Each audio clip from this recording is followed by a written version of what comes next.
Pelicans postgame report on the PRO Media Network for all things Pelicans. Perfect. Fly Pelicans, fly Pelicans, fly Pelicans. And I tell them that. Birds of a feather flock together. Fly down, I'm a Pelican forever. Pelican forever. Ain't gon' lie, I feel flyer than I ever been. We stay ballin', this New Orleans, I'm a Pelican. It's going down in the nest, wild, wild west. Come in town and you best, show us some respect. 3-point threat, I better make it rain. If it's something, don't jump stupid like your ankle sprain. Always said, never hate the player, hate the game. Jumping where the dame late, punch a train. Post game, Big Q, talking about business. Bird gang, YouTube, they ain't flocking with us. Lock up the division mission, get into the finals. Finish competition, then it's going win the title. I know this flyer than you can get. Such a threat that the refs just might call a tag. You could double, you could press, but you can't check. Right, left, slide by you like a Eurostag. Fly Pelican, fly Pelican, fly Pelican. And I tell them that birds of a feather flock together. Fly down, I'm a Pelican forever. Pelican forever. And never, and never, and never, and never, and never, and never say birds of a feather flock together. Yeah, fly down, I'm a Pelican forever. All right, for all things Pelicans, we up in this thing. Shout out to the fam PPR in here, representing the Flocking Nation, Big Q, DC, and Lex. We're in this thing for Friday night Pelican Talk. We up in this thing. Shout out to the fam. Appreciate y'all for being in a live stream across several platforms. We're going to talk some Pelicans tonight and the preview stream, man, getting ready as the Pelicans finish the preseason 2-2. We are not gearing up for the regular season, man. We're going to introduce some topics to discussion early on, and then also, you know, we're not going to be here for a long stream. I say about 2 hours tops, but we will open the phone lines for family members to chime in. So if you want to be heard, make sure you have a great connection as well, so you have no echoing or, you know, you're in a quiet place. We can understand you and everybody can get a smooth screen. So anyway, with that being said, DC, Lex, shout out to you guys. How y'all doing tonight? Pretty good, man. Very well. Good deal. All right. Anyway, what's interesting just to doing this show outside of, we haven't done a call-in stream, and I just want to make DC and Lex aware that I've kept my promise. I am here. Okay. You kept your pinky promise. Okay. Mm-hmm. All right. So DC, hit the button. Can I get a clap right there? All right.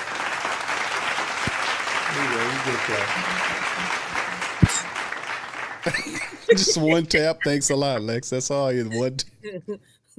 Took a book from Asia Wilson. Okay, that's right.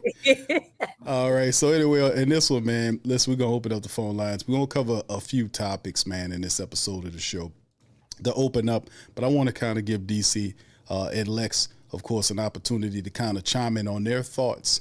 You know, as we gear up for the season. Right now, currently, the Pelicans haven't made any moves right now. We still knowing that some of the rumors that we're talking about, like this on the screen is, we're talking about Pelicans' weakness right now following the preseason loss. The biggest weakness, obviously, is the big situation.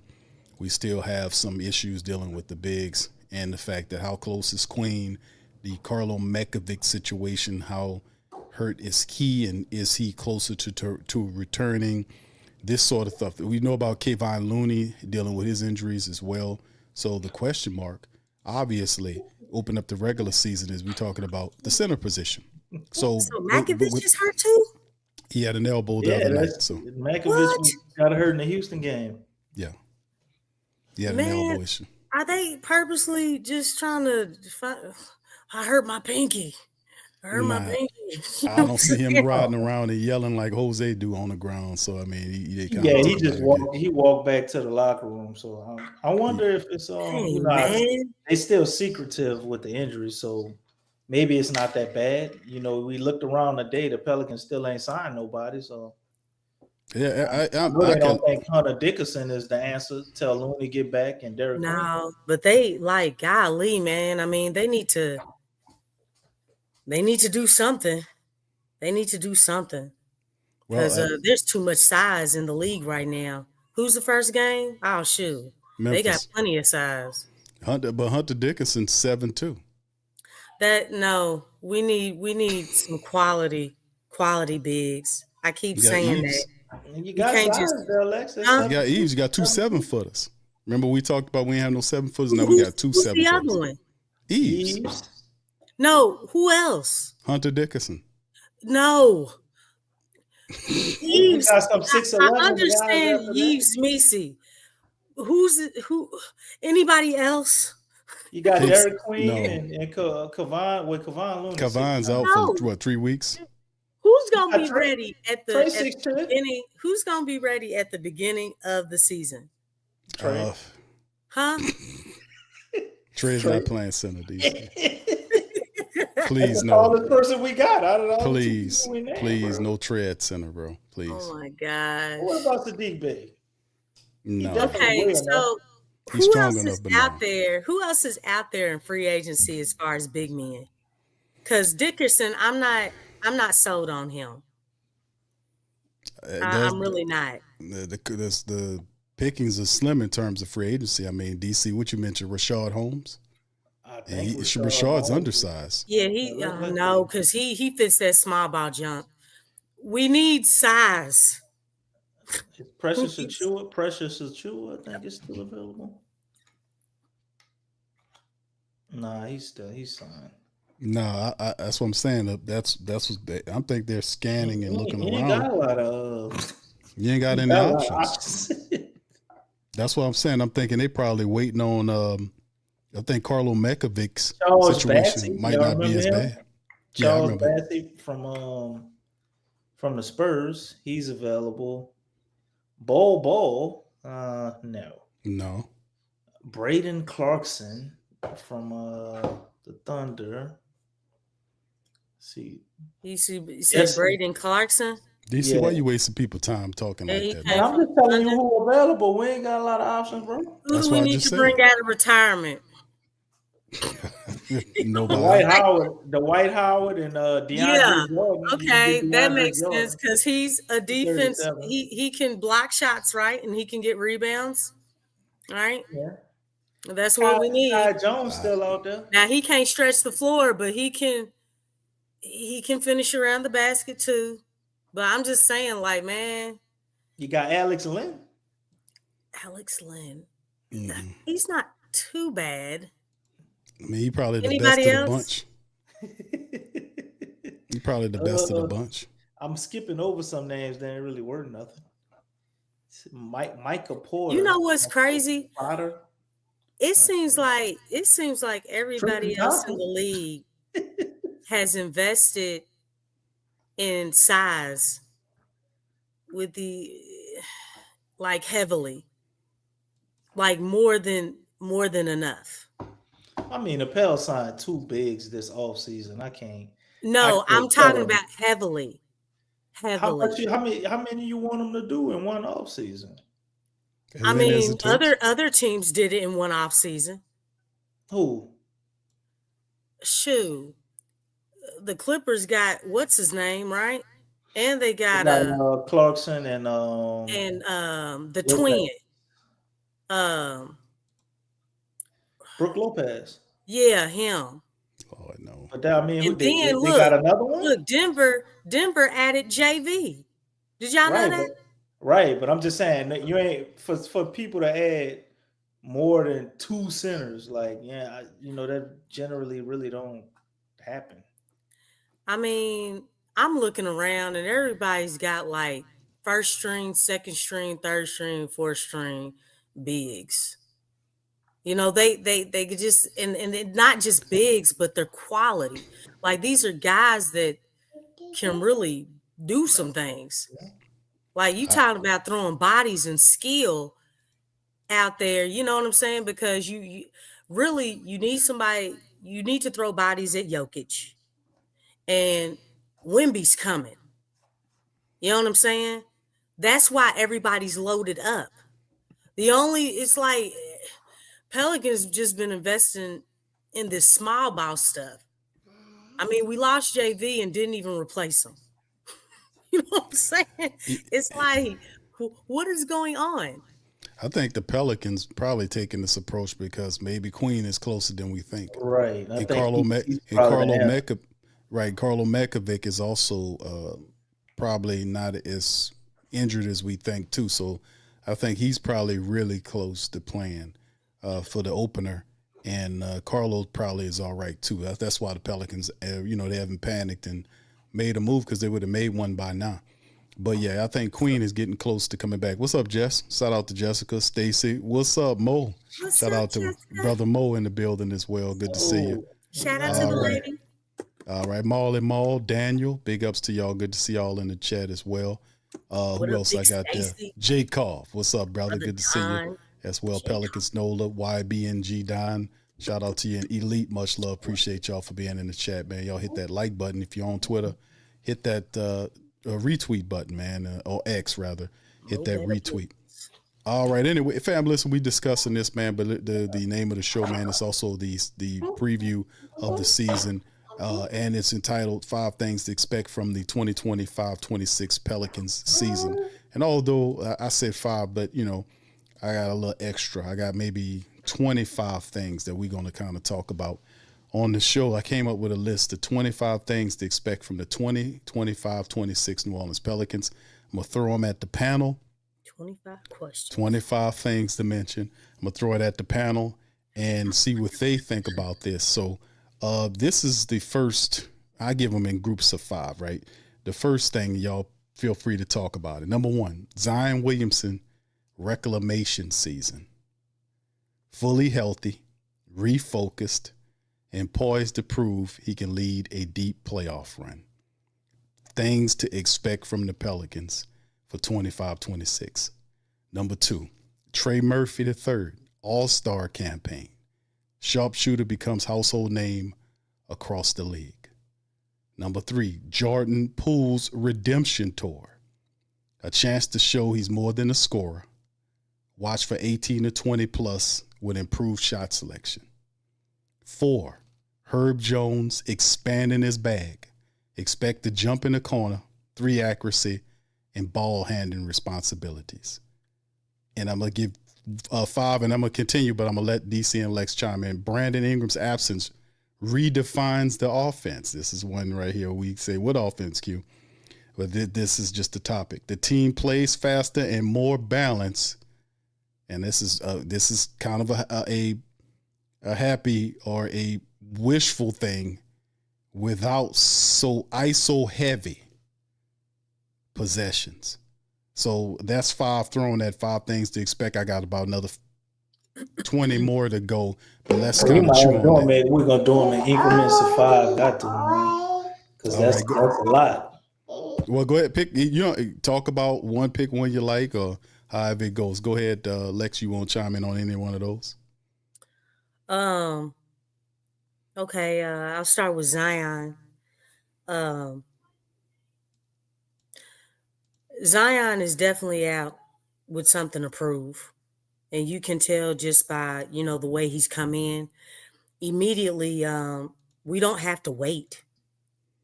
We don't have to wait to see him perform. Like, nobody is actually 100% when starting the season. But looking at Zion, you can tell that he's more ready than not.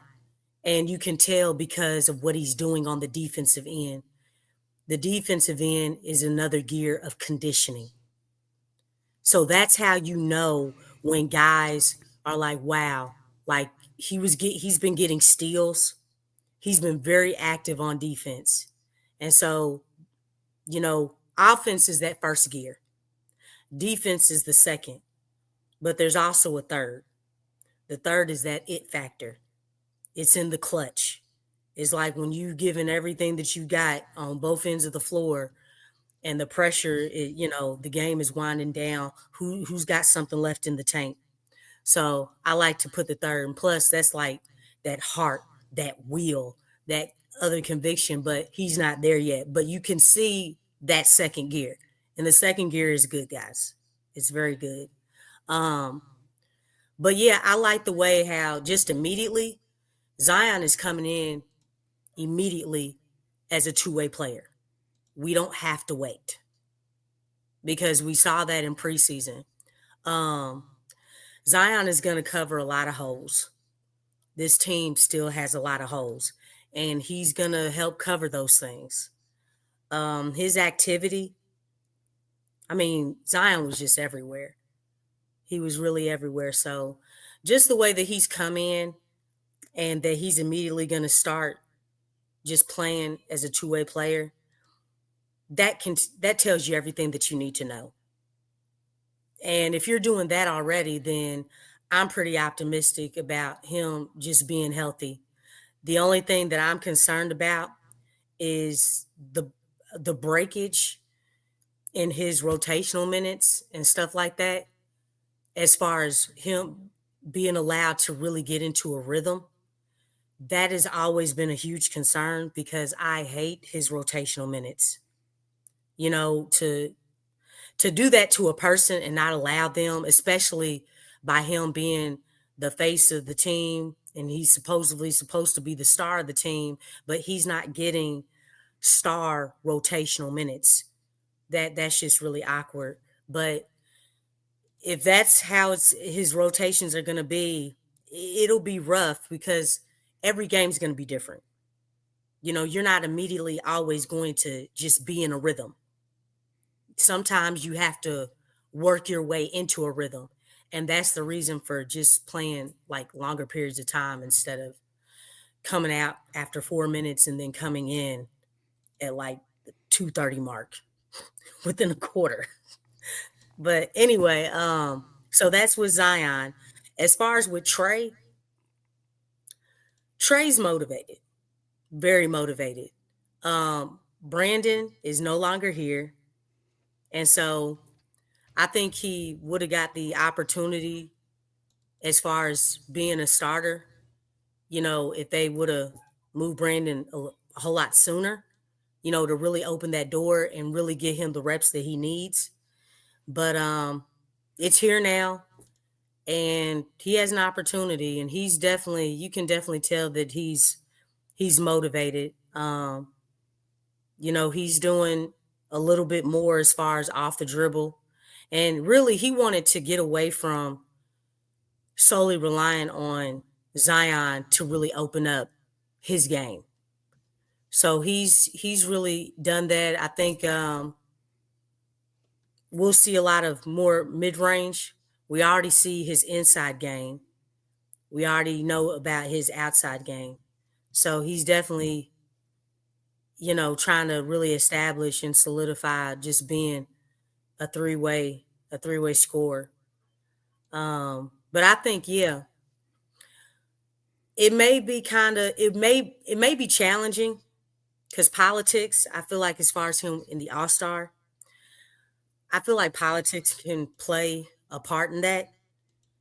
But if he's really balling, I'm not saying that it can't be done, but I mean we know how this thing works. Politics is very real when it comes to the NBA. So I think that'll play against him because you are going up against other forwards, and you know he had to actually work his way up to that point. And a lot of times when you come into the league with that big name, with that, you know, with all that noise, it's a whole lot easier compared to someone who has to work their way up. So, you know, but I wouldn't rule it out. I think he can do it. Who was the third person you said? I mentioned Trey Murphy, All-Star Campaign, Jordan Poole's Redemption Tour. Chance to show he's more than a scorer. Watch for 18 to 20 plus points with improved shot selection. Go along with Zion. Those things to exist. And then Herb Jones expanding his bag. Expect a jump in the corner, 3 accuracy, and more ball handling responsibilities. Okay. From Herb. And, of course, I mentioned the one you see Brandon Ingram's impact. And we mentioned Zion Williamson. That's in terms of the first group of 5 is called the core evolution, which is we're talking about some of the top players. Now the next group, DC, you want, before we kind of move to the next group, do you want to reply to the 1 out of 5 we just talked about? Oh, I thought we were commenting on all of them. I mean, we I don't. I thought Lex was choosing gonna go one? through all 5, but Nah, we can't, because that'll kill so up a all lot right, of time. I'll do the next. Okay, my bad. 2 or 3 or whatever. I misunderstood. Jordan Poole's redemption tour. Watch out for 18 and what? What's the next one? Herb Jones expanding his bag. Expanding his bag. Okay, and the next one was Zion Williamson's reclamation season. that was the first one, right?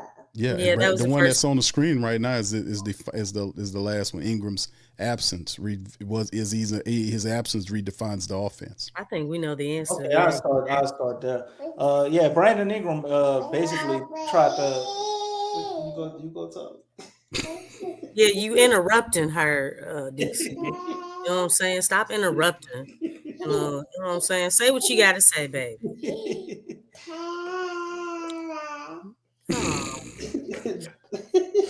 What you want to say? All right. She talking of the night, DC. She see us on here talk. She keep trying to wave at y'all. I'm like, they can't see you, baby. Yeah, she can if you turn on your camera. You know what I'm saying? But anyway, like I was saying, Not right now. Not right now, Playboy. Let's go, bro.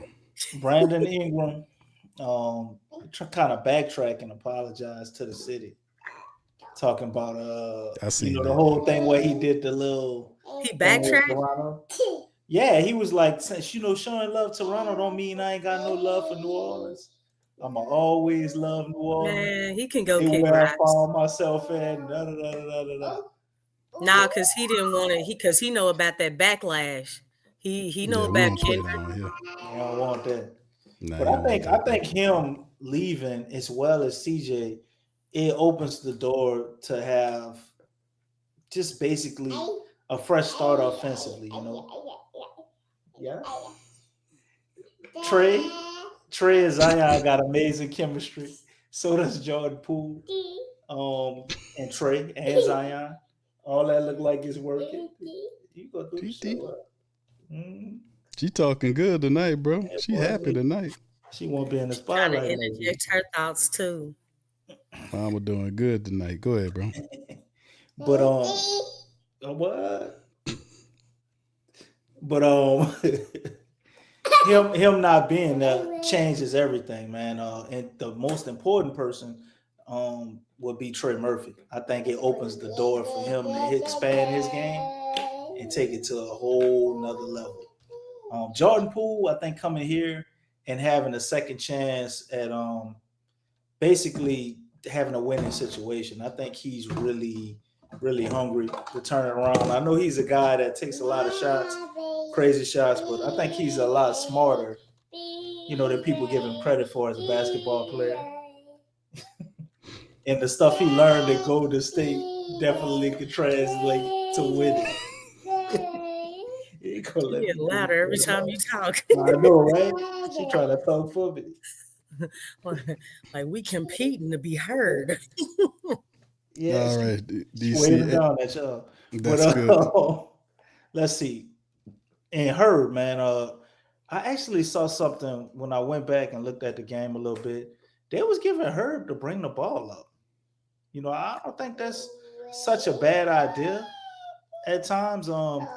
I kind of looked at his skill set of being able to do that, similar to Draymond somewhat. And what we saw him do at Alabama, he actually played point guard. But, man, if that shot ain't falling offensively, I think that'd be one of the only ways he can be productive other than being a slasher. He does pass well. And if you've been paying attention, Herb don't really get ripped at all. He ain't got a flashy handle, but he knows how to kill the ball. Okay. All right. DC, thank you. And thank your daughter. I know, right? For helping with the background. She kept it very lively. Yes. She talked all day. All right. So the next group, as we're going to keep it moving, man, because I want to kind of keep it flowing. I got a bunch more. Y'all could just jump in on which one that strike y'all soul. So if y'all hear one that y'all like, just say, all right, that one right there, Q. My bad. And okay, also family out there, if y'all hear this as well. Remember, this is things to expect. I said 5, but I've basically given 25 things to expect just to add more conversation there. This is the next group of 5, whatever. Kevon Looney brings championship DNA, steady veteran presence, screens, and rebounding the Pels lacked. Saddiq Bey's versatility, instant plug-in wing. That's one. Instant plug and play wing who fits both small ball and power rotation. Saddiq Bey. Right? Jeremiah Fears, rookie spark, confidence, playmaking might earn him early minutes. Derek Queen's development curve, flashes of post scoring, but still adjusting to the NBA speed. This goes into coaching, chemistry, and identity. Willie Green make it or break it year. Pressure to evolve beyond the quote grind end quote defense and deliver top 10 offense. Man, you got to put this list on the screen, bro. You got a lot of smoke up there, dog. I got it's kind of messy how I got it right there. That's why I won't show it. You know, I tell you what, I'll put that. You turn your camera on. I'll put the screen. Show some mental discipline, because I got put it on the screen. You know what I'm saying? Put that chicken scratch shit up there right now. Right, hold on here, man. I didn't think you was gonna do that, so let's do it here, man. Okay. Hold on, let me see. Hold on here. Let me kind of adjust it here. Call your bluff, nigga. You did that, bro. I wouldn't go think you As you can see, I ain't in no goddamn closet. I can't tell. It look like a closet to me, brother. It don't look like no closet, boy. I mean, you don't need to see your stuff. Boy, where your pictures at? Man, I ain't got nothing up yet. Where your curtains? I ain't got nothing up yet. That boy stay in the same house as Ocho Cinco. I got windows like that go to. They showing in the hallway. That's not like windows outside. That boy DC got the same kind of house as Ocho Cinco. That boy ain't no window, no blinds, no pictures. That boy ain't got nothing up in there. All right, here we go, DC. All right, here we go, bro. There you go. Okay. All right. So here you go. The rest of That's it. messy. Nah, I just had to tweak it a little bit. I had to tweak it a little bit. All right. So anyway, 11 coaching, chemistry, and identity. Right. Willie Green's make it or break it. Yeah, we talked about that. New offensive flow, more spacing, pace. Willie's favorite word, besides force, and touch for multiple creators. Defensive cohesion returns. Herb, Trey, Zion forming the league's both switchable front courts. Team chemistry reset. Poole and Zion must click quickly to avoid friction. Leadership defined. Looney and Zion take vocal command of the locker room. And then here's the rest of them right here. Front office contracts and directions. Now this is, David Griffin's crap. They talking about all this the trade rumors. You can forget all that kind of stuff. But then this is just some of the stuff that they added here that I asked for information about. So Willie Green's future tied to results. Another early exit could trigger a coaching change. Top 10 defensive team potential. If healthy, this could be NOLA's best defense since 2018. Western Conference sleeper threat, capable of sneaking into the 4 to 6 seed if chemistry clicks.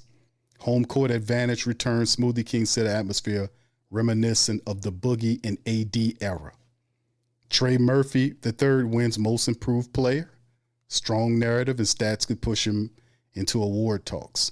A playoff breakthrough season, finally winning a first round series and signaling a new Pelican era.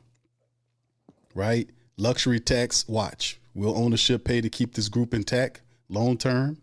Trade rumors swirling midseason. Veterans, not so much as Bey Looney, but maybe DeJounte Murray, Jose Alvarado, could they be on that list as well? So these are some of the things that we got here, that we got listed here. So you guys, y'all seen some of my little list right here. Go ahead and feel free to chime in, because that's a lot of good stuff right there. And besides, before y'all go, we got a poll up for the family members. What will be the Pelicans win-loss record after 10 games? Please vote in the poll. If you're listening, get in the poll and vote. For family members listening on other platforms, you have to come over to YouTube and vote. Right now, we got how many people? We got I think over 13 people voted right now. What will be the win-loss record after 10 games?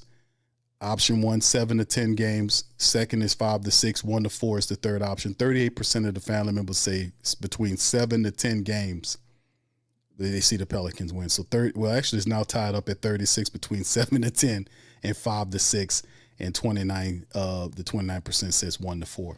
Vote in the poll. We'll finalize it at the end of the broadcast. Lex DC, you have at it.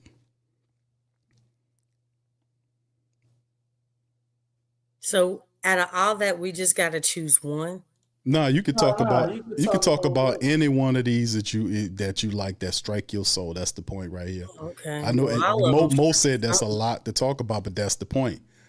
They asked for 5. I gave you 25. They said 5 things to expect, 25 things to expect that we can expect from the team that could potentially be what we're looking for. Well, I'm gonna go. Oh, okay. You can go on. I think that the biggest ones, man, that give you the biggest upswing and just the biggest glimpse at what this could be in the future is our 2 rookies. There's a lot of things here, and they're all valid points.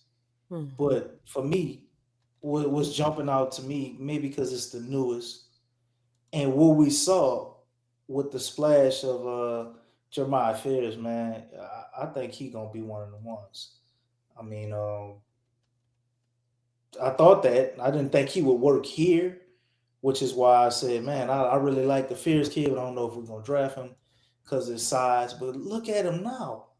He looks totally different to me. I don't know if y'all see it. So he grew an inch, I think. Yeah, he didn't grow an inch. He done got bigger already. It only been like 3-4 months. So I'm like, damn, he's developing this fast. He's matured a lot as far as on the court, although they said he does have that type of personality, like where he's very mature for an 19-year-old. Now his birthday was the other day. And he is his name. And that's one of the things we were slacking for a while with point guards, man. Just prior to even Zion getting here, we had some timid ass point guards, man, after Chris Paul. Tim Frazier, everybody knows him, but we had a lot of other duds. Alfred Payton probably would have been one of our lone bright spots. And he's just, like, he all right, he nice. But, he ain't going to get you nowhere, like, as a superstar. So to get Jeremiah Fears, man, seeing what he can become and is already becoming, I think his impact has already surpassed Jose. Like, now.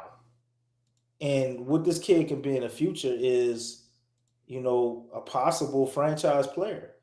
If he can come in, be fearless the way he is, take command the way he's already doing, you don't know what you're going to have in the future with him. And the next one I'm going to talk about and let Lex get it because there's a lot of damn points, Q. We be sitting up here doing full-on lectures. But, right. Derek, you long-winded. You got an extra set of lungs, right?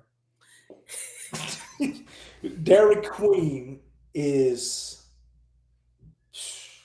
one of the biggest X factors. Jeremiah Fears has already shown us, kind of what he can do, and I think he's going to continue to develop. But if Queen can come, and if he's ready, in the way that Fears is, or just able to fill a solid role, now we're cooking with some grease. Because this kid right here, you already know what he's going to do offensively. I'm not worried about his offensive game at all. I'm worried about his ability to be able to handle the physicality of the NBA, right? He definitely got to get stronger. And he's a big. So, that's always a thing with those guys coming in. But if some type of way he's able to at least be a solid rebounder, or he'll be a guy out there, you give him, 10, 12 minutes, we know you got this offensive game that can be next level. But if you can some type of way rebound with that, Man, I think we got something because this is what we missing. This is like the biggest hole right there on the front court. You know what I'm saying? So the two rookies for me is two of the points I think that jump out, and I'm really encouraged to see what that is. And it's a question mark with him. We don't know if it's gonna be good or bad with Queen. Indeed. Shout out to Tasha and the rest of the family members. What's up, Hoffa? We'll be opening the lines of communication, my brother, in a little bit, just to let you know. Lex, please feel free if you want to hit on in the rest. I know it's a lot I talked about. Okay, just to answer Jessica's. How about new offensive flow? Does that sound something that you? No, there's no offensive flow. I talked about that new offensive flow the other night. Okay. Yeah, there is none. It's a lot of ISO, and that's not winning basketball. It's just not with these teams out here, and they play as a team. So that answered that question. How about a Western Conference sleeper threat, capable of sneaking into that 4 and 6 seed? Yeah. Top 10 defensive potential. It's obviously not going to be Willie at this point. But okay, well, when we know that answer, yeah, it's very feasible. So we answered that question. How about leadership? We don't got to be long-winded. How about leadership defined? Kevon Looney and Zion taking over vocal command of the locker room. It's about time. Zion should have had the chance to be a leader as soon as he got into the league. Because when you get a number 1 draft pick, that's what you want. He was not groomed. He was not. That title was rescinded. The pressure was rescinded. I got one slight problem with that. What? I think if Zion was ready to be a leader, there was nobody to stop him. Yeah, I think how are you ready if they're telling you immediately that, hey, it's not your team, it's Drew Holiday's team.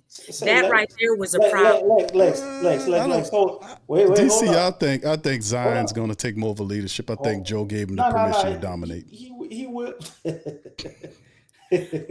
Lex, didn't you say if you was on the team, right, they wouldn't be able to stop you from playing in a preseason game? You walk out there, you go into the table, you checking in, well, stop me, right? Wasn't that, you remember that? When you was talking about that? When that might have been the preview of the Rockets game, and I was messing with you, and we had the whole the love of the game clause with Jordan and on that podcast. I don't remember DC saying. I don't remember Lex saying it in that show. DC. Yeah, I don't either. You brought up Cam Reddish that show. I'm like, are you putting words in my mouth? Because I do have a DC making up stuff. You said.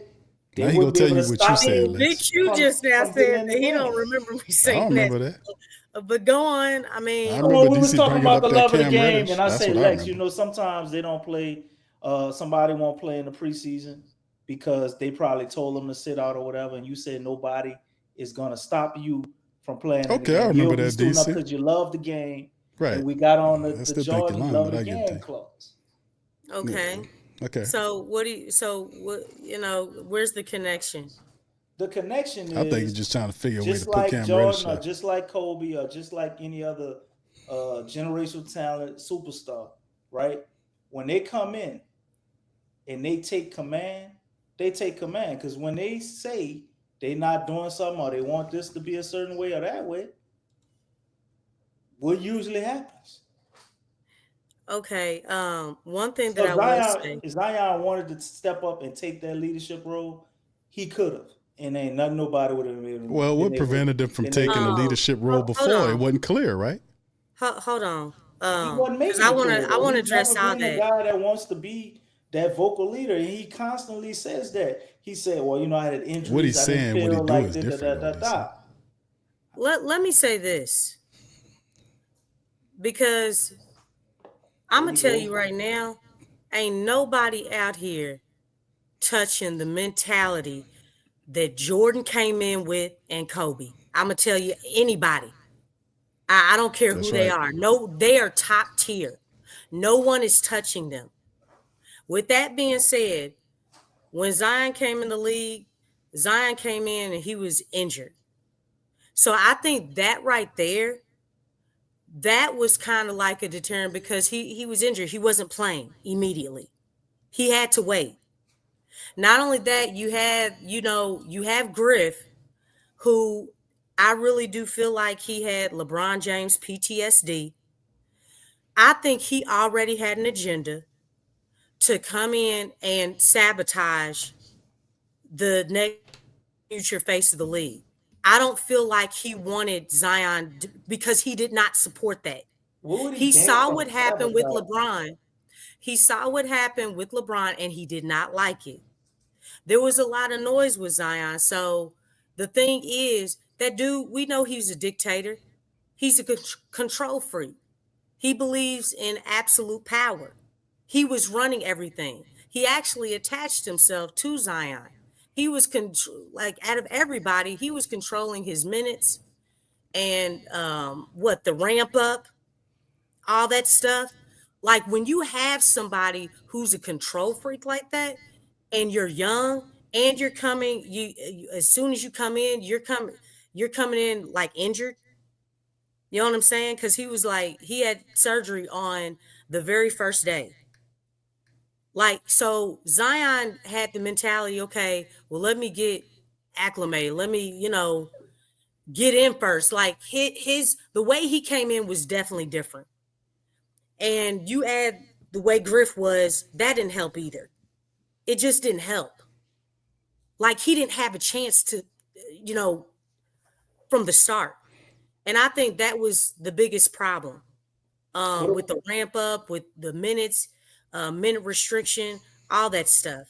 I even feel like the games that, Zion said that he was ready to play, and he said that many a times.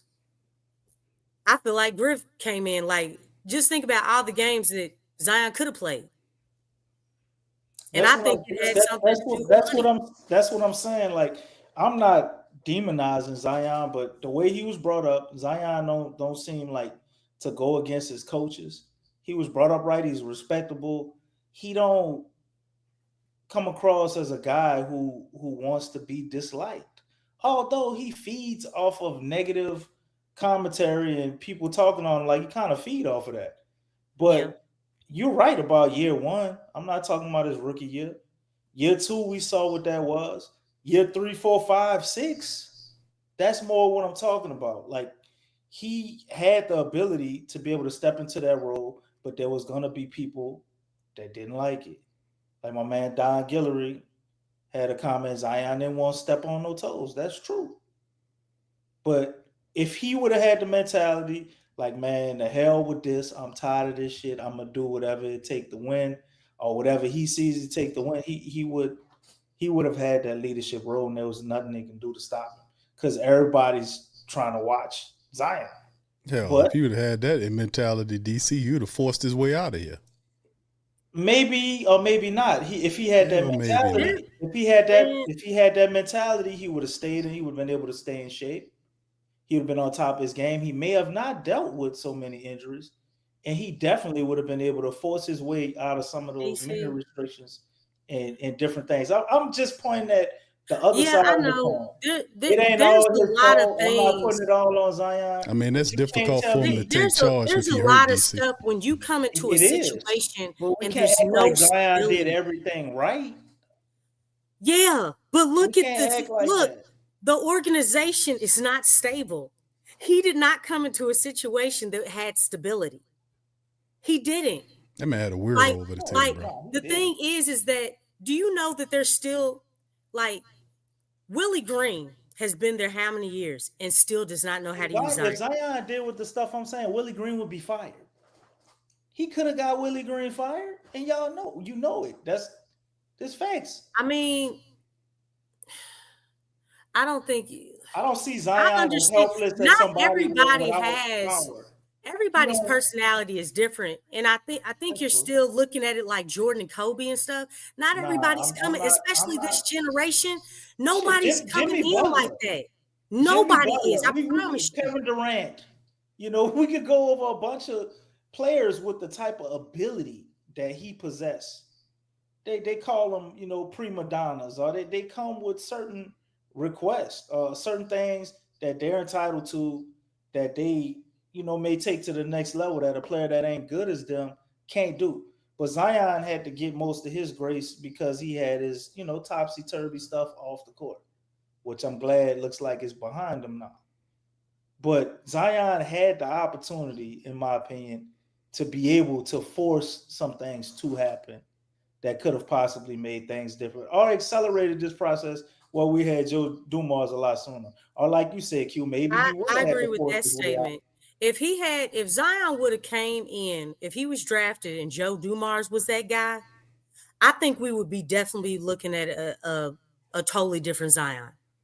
I really do. He a good dude, Lex. That's what it is. And he Yeah, I needed somebody understand to that. come in and be But able he to be the needed, bad guy. you got to understand the situation that you come into matters. It really does. Trust me. Because if a child is born to a rich family, hey man, that's totally different to somebody who's born into a broke one. Yeah. It's totally different. The situation that you come into really does matter. You can look at Wemby the way he came in. Look at who was around him. Look at the stability that he came into. They made sure that he was in a great situation. You can look at Cooper Flagg. He's the most recent.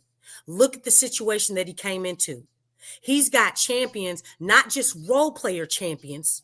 He's got champions where I was the second dude on the team that contributed. I was the number 2 guy. Klay Thompson, Kyrie Irving, AD. You know what I'm saying? That's what he came into. Man, who is his coach? Freaking Jason Kidd? Oh my gosh. And then they have him playing the point guard position. They said, here, Coop, we want to put the ball in your hands. Why in God's name are we still in Zion's 6th year? Why are we still hesitating to put the daggone ball in his hand from the jump of the game? You want to give him the ball. You want to give him the ball with the second unit in the second quarter? Dog, you are high on something. Why are we still? That's partially still Zion's fault, though. No. The thing is, why he letting it go on? Are we trying to build around the man or are we not? Because right now, look, Joe came in and set the hierarchy. We talked about that. How the hierarchy was not set. Griff didn't want to set it. He didn't want to do it. He was playing with everybody. You know how to do Joe's come in and done that, but the problem is the coaching is still the same as when Griff was here. It's the same philosophy. And Griff wanted to We're fire going to put the it guy. in his hands. We're going to put it in that guy's hands. We're going to put it in Zion's hands. And we're going to put it in that guy's hands too. Well, like, that was dude, they was running ball. There's no identity. But Lex, that's the confusion we talked about, because remember, they didn't have a bona fide point guard, so they had to run a point guard by committee approach, which is always going to bring confusion, especially if you don't have an organized coach. This guy's holding the ball, and then, but I'm saying that's what it was. That's what the signing of DeJounte Murray was supposed to be. But that's didn't we sit here last year around the same time talked about this though, Lex? DC, didn't we sit around here and talk about this last time? That the Pelicans' number one weakness last year was the fact that they didn't have a bona fide point guard to orchestrate and keep C.J. McCollum from clicking and from dancing and ignoring whatever little offense they have and just going and jacking up 3-point shots and them going back the other end, and they just had this disorganized ball. When he's not good, he's not a good assister of the ball. He's selfish with the ball at times. Yeah, he is. And he was, and as long as you had kept him in 2-guard CJ mode, that he was usable there. Yeah, but he was that's actually, what this was. He did well because CJ is a true 2. Yeah. He's not combo guard. He's only a combo guard for a short amount of time. But he does not need to look. It can't have an extension. But this brings us. You're straight up a 2. Yeah, you're not really a combo. This brings us to current times. What I brought McCollum up is because the Pelicans lacked a floor general, a guy that can set the table for everybody to operate. And then different guys handling the ball. Herb bringing the ball up, Zion bringing the ball up, BI was bringing the ball up. Everybody was, all these other guys were bringing the ball. They had a group approach at the point guard level, which was confusion. I knew the Pelicans couldn't make it work because the coach wasn't organized enough to run a consistent scheme. So the Zion thing, the point guard about what is with the new look with Poole coming here? What is that supposed? What is the point guard? Is that still something we have to be concerned about? He's he's a combo guard, similar to CJ, but I think he is okay with playing off the ball and feeding off Zion on the outside. But who's the point guard is what I'm asking. Who's the point? Who run the point? Shit, they look like they might be trying to have Herb do it and do the point Zion. Everybody, same concept. They're gonna get some touches, and Poole gonna get some touches. So we still got this rotating point guard type thing until you put Fears out there. They look like they're trying to have him set in that position to be able to become a point guard. But he's a rookie. He still got to learn a lot. He still got to go through his lumps and figure some things out. But until he's ready, it's going to be this rotating thing. Unless when they come out game one, they going full Zion, and we didn't know it. Zion, point Zion. I seen them do it. They did it a few times in the preseason. They went away from it. Yeah, but they always go away from it. Yeah, they're not consistent. They always do it. Yeah. If you look at other teams, Luke is always running point. You know what I'm saying? You can look at any team. It's always a James Harden. He's always running point when he's out there, for the most part. Like any team you can name. Like that's something that's not consistent with the Pelicans. There's too much inconsistency. That changes up the flow of the game. That changes up everything, the identity. You have to do something. It's just like one thing they say with when you have kids need structure, right? You got to be consistent every day. Yes, it may change day to day. Like, oh, you need to go to the store on this day, so you're not in the house working on them with different things. But they need that. It's the same thing with a lot of things, even the way the companies are ran. They have a consistent flow on how they do things that keeps things like going, and it has everybody on the same page. That's what's lacking here. Because you're changing out, okay, you bring the ball down. Okay, now this possession, you bring it down. Like, no. Like, have some consistency with one person so you can get into a better rhythm. You can get acquainted with the system. And that's what the problem is. We talked about it all the time. There's no system. There's a lot of ISO. That's not how you win. You have to have some type of structure. You have to have some type of system. And once you develop that, which anytime you're doing something, that stuff develops over time. That helps with chemistry. That helps with synergy. Like, all this stuff is connected. But if you're changing out who's running point every single play, there's no consistency. That means like it's like Russian roulette. You're throwing it up in the air. Okay, let's just see what we get. Man, the Pelicans don't need that. You gotta have some structure. Stick with one person, develop a system, and then from there you can start getting creative. But first you have to have the structure. You gotta get that. Well, that's the structure that the Pelicans have been lacking for some time now with Willie Green. We have a ton of offensive inconsistency, a lot on the defensive side. So it's going to be interesting these first 10 games to see where it is. Speaking of which, the poll is in the chat right now for the family members. Please feel free to get your word in on that, get your vote in. The question is, what will be the Pelicans' win-loss record after 10 games? 3 options. 7 to 10 wins, 5 to 6 wins, 1 to 4 wins. Right now, 5 to 6 wins is winning 52%. 7 to 10 is 32%, and 1 to 4 is 16%. That's currently what's going on. Shout out to y'all. Hit the like button. We got brother Mose is joining the building. Mose, you in there? Shout out to you. Good to see you, my brother. How you been, man? Man, I'm in here, man. I miss you guys, man. Same here, bro. Same to you, You bro. too, brother. Good to see Yeah, you. it's good to be back and have some optimism for a change, right? We kind of got Yes.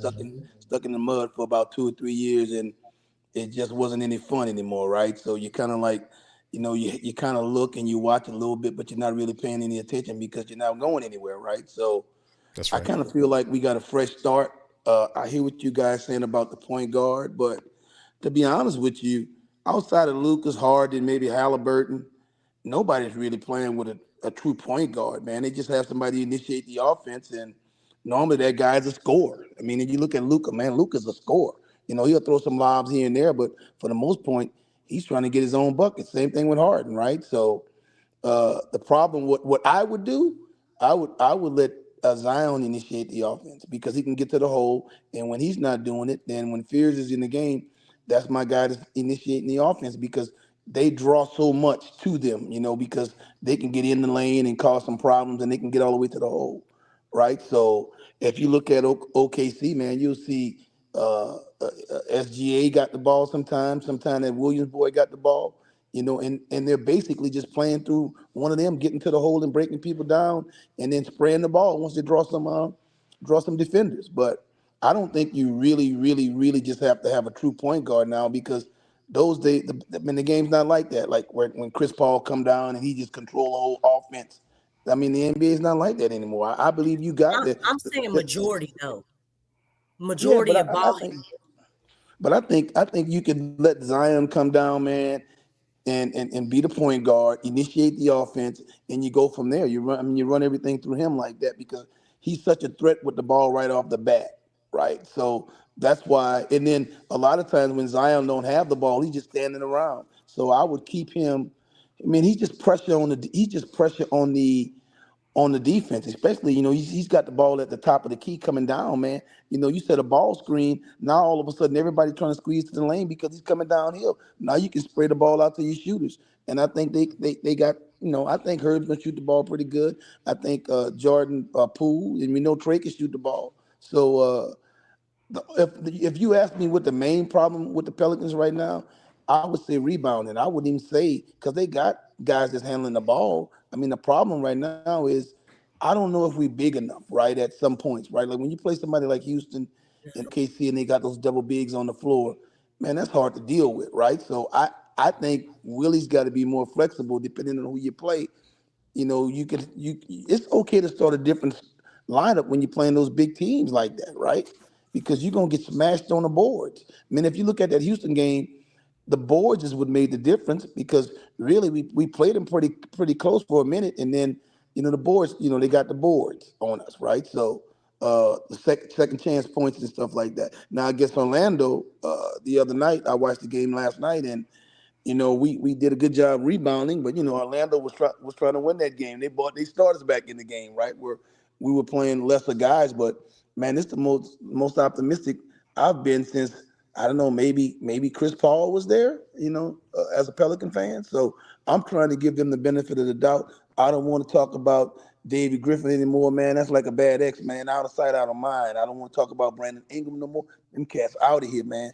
I just want to be positive, as far as Jeremiah Fears. I think Jeremiah Fears will be a superstar in the next 3 years because, when we talk about it and what it is, we might not be able to say what it is, but I know what it is when I see it. And bro, he got it. He's got to mature. He's 19 years old.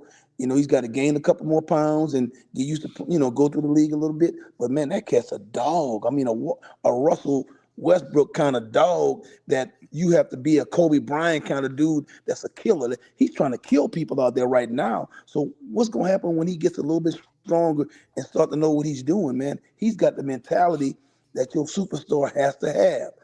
Zion don't necessarily have a personality like this dude does. This dude he's an alpha male on that team, even though he's young, but he plays the game like an alpha male. And in the NBA, you got to have that one dude that, man, I'm going to get buckets no matter what. When the time is tight, okay, we got a drought. Okay, the game getting away from us. Man, no, give me the ball. I'm going to keep us in this thing. That's the kind of attitude that cat have. And Zion don't necessarily have that attitude, even though he's got ability. But Zion is not like a dog. He just don't. You got to have that extra ingredient. You know what I'm saying? Right. Good stuff. So Good stuff. yeah, that's what Go I'm ahead, saying. Moses. So that's what I like about him, man. As much, but you can't play him and Jose together in the backcourt because now you're too small. I mean, you know how I feel about Jose, man. I like Jose, but I think him as a Walmart kind of cat, right? Yeah, the So circus. to me, We yeah, remember. sideshow Bob or whatever, right? So you Yeah, we carve out a remember couple of those.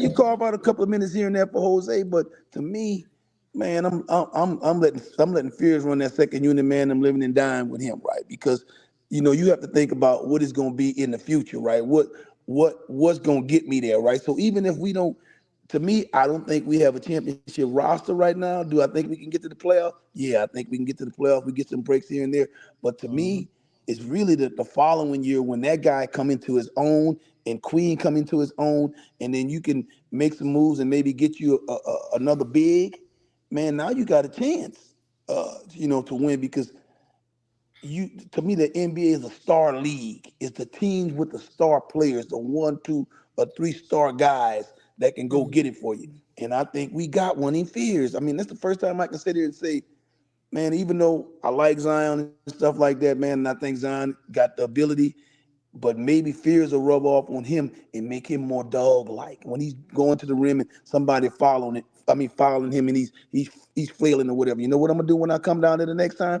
I'm gonna run over somebody, man. It's to me, Zion ain't dirty enough to me. Man, Kobe was dirty. You know what I'm saying? Jordan was dirty. Zion is too nice of a guy. If I'm as big and strong as he is, and you keep reaching in and grabbing my arm like that, man, I'm gonna come and I'm gonna knock your ass off 1 or 2 times when I come down and get me a foul and let you know if you stick your hand out there again, I'm gonna break your goddamn arm. He ain't got that kind of dog, man. He got to get some more dog in him. You know what I'm saying? The game ain't nice, man. Look, you watch how those real dog players play, man. Like SJ, he'll come in there, man, and when he's driving to the hole, he's gonna put that shoulder down and bump you off of him. You know what I'm saying? He's gonna bump you off of him. He's not gonna let you be all over him. He's gonna hit you. Same thing even with Jay Will, the other guy. Man, they will hit you. Zion got to be more of that type of guy. To me, Zion is like, okay, I'm gonna go up. Okay, I'm gonna let you hit me. What, man? Get in that lane, pump. When guys get on you, bump them with that shoulder and get them off of you. So, but overall, man, I can't wait till the season gets started because, like I said, I have not been this optimistic with the Pelicans in several years now. But now I kind of feel like, man, we might be able to play decent ball and not let people come in there and beat the snot out of us. And we still got to deal with Willie Green. Lack of shit, man. Willie Green, and but what you hope is, guys like Jordan Poole and Looney and stuff like that, their leadership will help you overcome, Willie Green, foolala. You know what I'm saying? So, but for the most part, man, DC got you on screen now again? Man, I forgot what you look. You looking like Jose right now, man. Why did he stop in the I middle look of his nothing like point? Jose.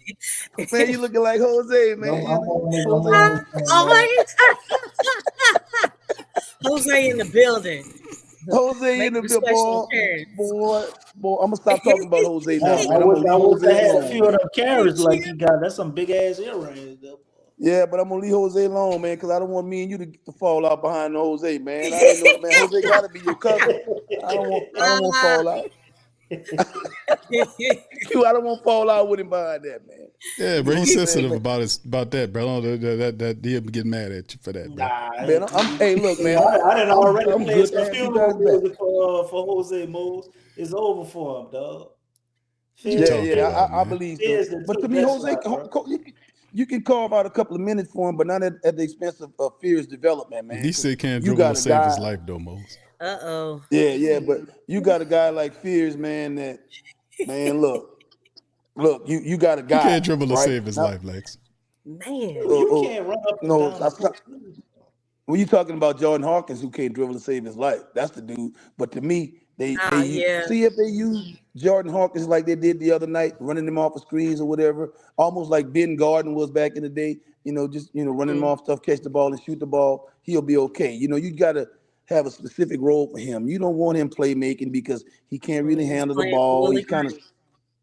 of he's kind of skittish and stuff like that. So just put him in a situation where he can catch and shoot. Or what? One of the things people don't talk about with Steph Curry, Happy which with would how make him much better. he was damn Curry though. Steph Curry is one of the best screeners in basketball. That's why he stay open all the time. Because he set lots of screens on big guys and then bounce off of those guys and catch that thing and shoot it. Run around, set some screens, man, and then screens, flare screens or whatever, pin downs, whatever, and then come off of that stuff and shoot the ball. And then he's got to shoot 38%.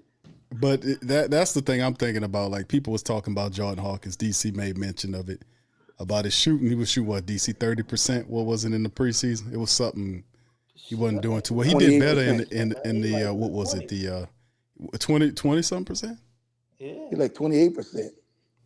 I mean, he shot what in the but for the year he shot like 32% or 33%, which is not them good. numbers. Well, that's not good. You can't be a sniper and shoot like, if you're gonna shoot like that, you gotta have a lot of other things to your game. Exactly. So he's got to be a guy that shoots 38%. Right. Or you especially if that's your only tool. You can't justify keeping shoot at a high clip. But if that's his only skill, he's got to be better at it than he is. You can't, if shooting's supposed to be your skill, you can't shoot 32%, 33% from them. You got to shoot 38, 39% from three if that's your skill. If not, then you got to move on from him. You got to figure out a way to get something. One-dimensional. He did a lot better in the last game. Very one-dimensional, and he's horrible on defense, y'all. They've been cooking on that dude like barbecue chicken.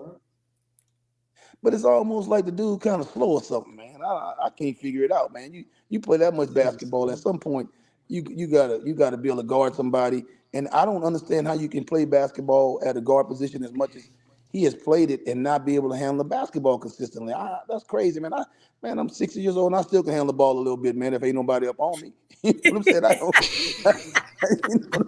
I think that's most people. Yeah, you know what I'm saying? But when I was playing, I ain't no NBA guy, but I know one thing: you wasn't gonna take the ball from me. You know what I'm saying? To the fundamentals, Mose. Yeah, he don't know he could turn his back and protect the ball, bro. Obviously, yeah. Man, I Well, just don't have you gotta have that forearm out to protect the ball. But come on, Lex, game out, bro. But Lex, he a little thin though. He still look like he added 5 pounds. I mean, he still look a little small. No, they be pushing that dude around. It seems to me like he doesn't understand angles. You got to understand positioning when you're defending. There's a science to it. It really is. Be all right though. And he don't understand that. But not everybody has that gift. So I think defense and rebounding want to. But he's a shooter with Zion there. We're playing with Zion's gravity. I would love to see him come off the bench, and at some point, Jordan Hawkins' defensive game has to improve. I mean, he just can't be a one hit quitter type of dude. He got to prove it defensively. He has to be challenged. There's a lot of defensive deficiencies with Jordan Poole, Jordan Hawkins, Jeremiah Fears, okay, and even Jose. As much as he's a defensive cat, he has defensive deficiencies because if you post him up. Yeah, like with all that size, like he can be taken advantage of at a lot of times. He's gonna miss, have some defensive assignments just because of his size.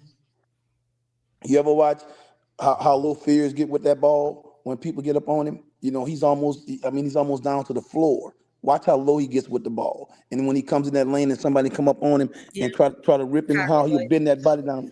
What he'll get down low, and he got that ball on the string. Man, I love that dude. That first when they drafted him, I wasn't so sure because I don't watch it. I'm like, oh man, a 3-point guard, man, I believe big, man. Well, they have to. I mean, him by proxy being here, they have to be able to force all these veterans to be like, man, this youngster here, this guy in the gym all the time. He's here at 5 o'clock in the morning. I'm trying to figure out how Jeremiah Fears get here. And how long you been on the team? About 3 months? And he didn't put on more weight than Jordan Hawkins in his last 2 years. Metabolism. But sometimes it's body composition, man, too. You know what I'm saying? How you put together, right? Some guys can gain weight, some guys can't. You Your know, genetics. Jordan Hawkins Well, look like a frail guy. can you gain strength? Jamar Fizz, he Now you couldn't can gain finish strength, hardly. He couldn't finish hardly in the summer league. He had a real bad problem finishing. He looked a lot better at finishing in the preseason. Well, DC got a lot of practice, literally. Some What is dudes are Jordan different, man. Some Hawkins people doing? are built different, bro. Getting there 2 hours later than he did. Yeah, he may be. So now what we got to hope now with Zion, because if Zion got that hoe out of him right now, we'll be okay. It looked like he might have got that hoe out of him. You know what I'm saying? That was his problem. You know, he won't. You know what I'm saying? He won't be. Okay. I mean, Zion, look, Zion had an ass pocket of money, and he was, enjoying himself with the life thing. You know, if You let ain't that lying. life stuff go. You know what I'm saying? You Which ain't I don't lying. blame him, because when you're a young man, you're gonna do young man things. You know what I'm saying? So hopefully he 25 now. He's still young, but man, Zion had a buffet style now. So he ought to be able to chill out a little bit now. That boy stuck his whole face in a buffet, man. Hey, What? he stepped it all. Food on the market, huh? well, I need to go out and let y'all men have y'all. Everything that That boy moves. went to Cracker Barrel and stopped his face in it. All right, big ups to y'all, man. Hey, we ran us out of here. Like, you know what I'm saying? Like this is like y'all getting with it, ain't you?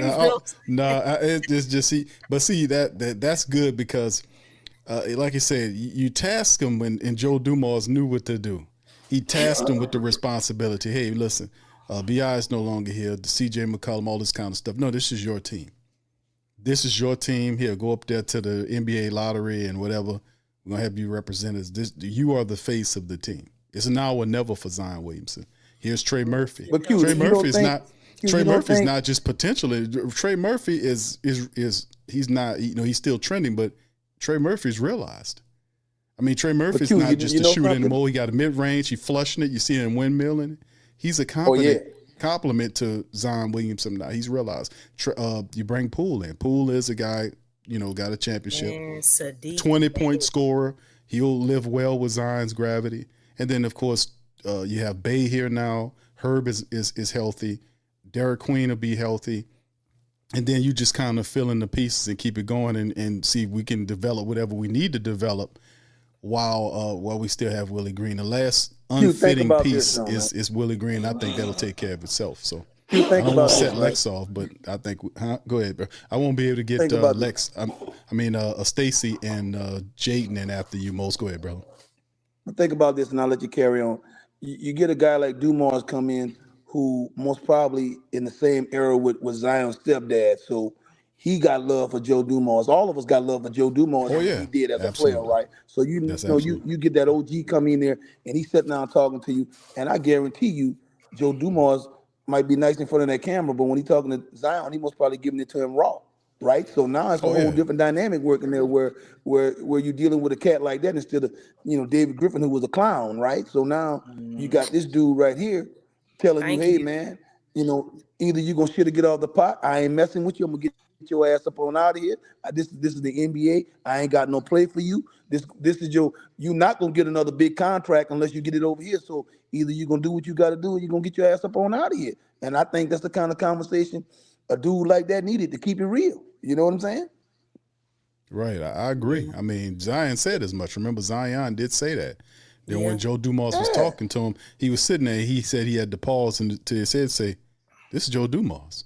Yeah. I mean, what better representative you have? A two-time champion, top 50 player. This guy has all the resume, man.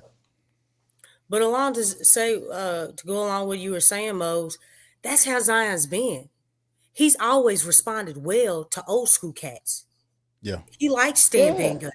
He Coach K. His stepdad, he's an older guy. So Joe Dumars, like, these are the things that it's like, why haven't you all got the picture that he responds well to old school cats? One out of piece. Like, that's how you reach him. That's why I'm trying to understand why is Willie freaking Green still here? Because he's not the type of coach that needs to be coaching Zion. Zion needs that old school type coach. He responds better. Alex, I got the answer for you for right there. I got the reason. The reason why Willie Green is still here, I got the answer. And the picture's worth 1,000 words. Oh Lord. Okay. There you go. Right. Thank you. That's why. But you understand what I'm saying? Like, if you're building around Zion, if you're saying that this is his team, then that's a part of it. Getting the right pieces around him that he needs. And that's what he's always responded well to that. And they knew that. They just went away from that, old school talent, old school heads. You going there, you walk in Dumars' office, Dumars got some of them, their Isley brother playing and talking crazy to him. He ain't going in there listening to that bop no more with old crazy man, so. Oh yeah, the piano and all that. I mean, but the guy was obviously, he just was a talker. The guy got the championship because of LeBron. He was a BSer. He had a political science degree. I mean, remember I covered that? I was like, he's a politician. He's a politician. Yeah. So they pushed him on up out of here, and they got a real guy with a real resume. And even though Joe was kind of in the league office for as long as he did, I think that's a benefit. Like people told me, hey, Q, he failed in Detroit after a certain period of time. Hell, he was in Detroit as an exec for 15 years. But he eventually won. Right, yeah, but he did win. He did bring them from stink to a championship and had them competitive leading up to it. Mm-hmm. But what I'm saying is Joe Dumars, he even spoke about this, like his stint in Detroit learning, coming to getting another opportunity to be an executive, learning from the mistakes that he made as a Detroit executive. And then we talked about this on PPR. A bad boy piston.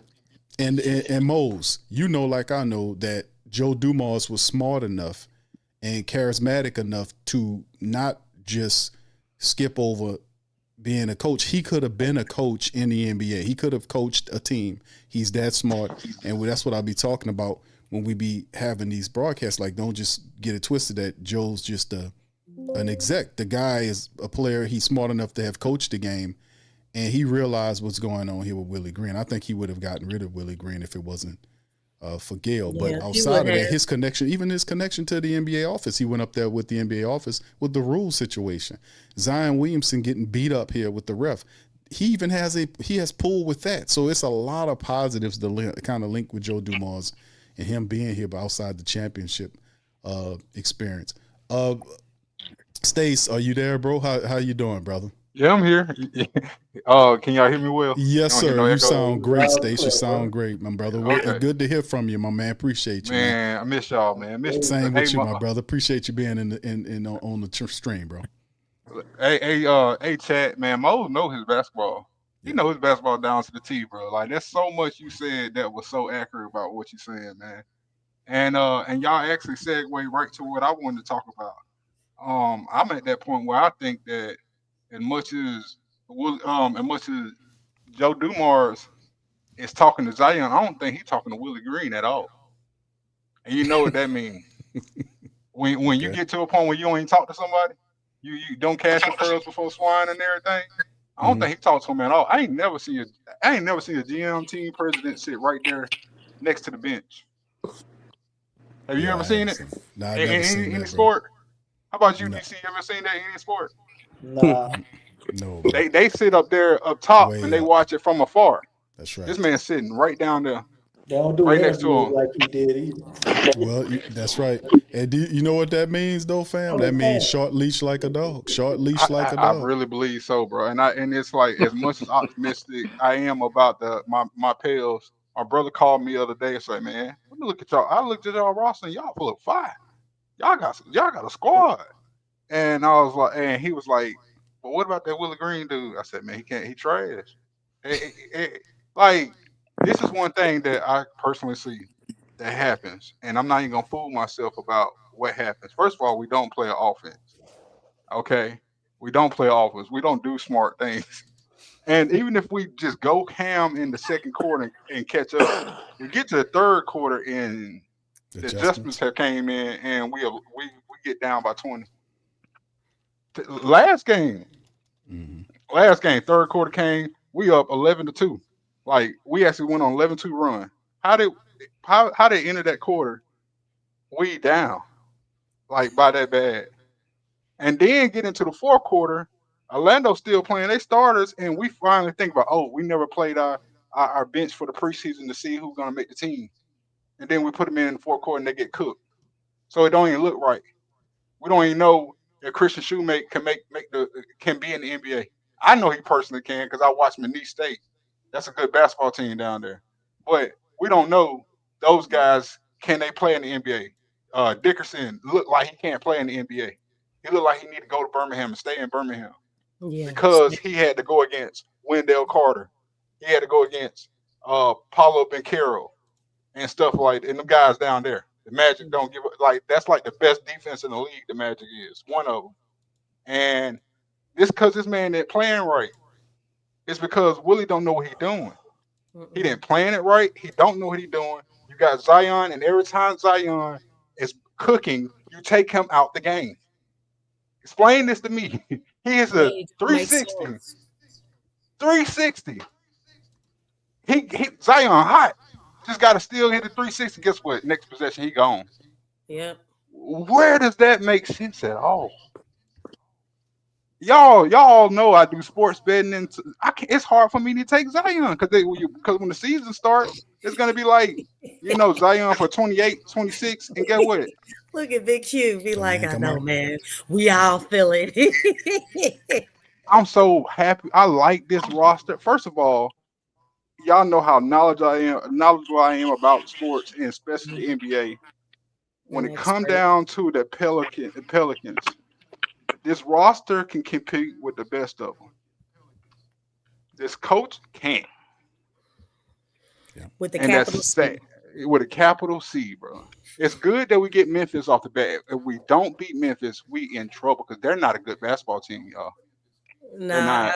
They're not. I don't even think Boston got some injury issues. We might be able to. And Boston still could beat us with the injury issues. Well, no, he's gonna outcoach us. Yeah, he's gonna outcoach us. Boy, DC really count on them injuries. I mean that's the biggest thing is the outcoaching. The outcoaching is going to be. You count on them injuries. Glaring. Man, get the ones you could get, bro. I mean, hey, I don't know. At some point, you got to play ball, right, Lex? I'm just saying, everybody was feasting on us when we was banged up. Ain't no love. Willie gonna play right into that, bro. Yeah, but they still play right into that. They still have a quality coach. No, I got that. It's more than just having the talent. You got to be able to be a strategist, a tactician. Most definitely. Yes, true. Yeah. What you got the Pelicans winning on the season, Stacey? I got us going on a big run the moment he get fired.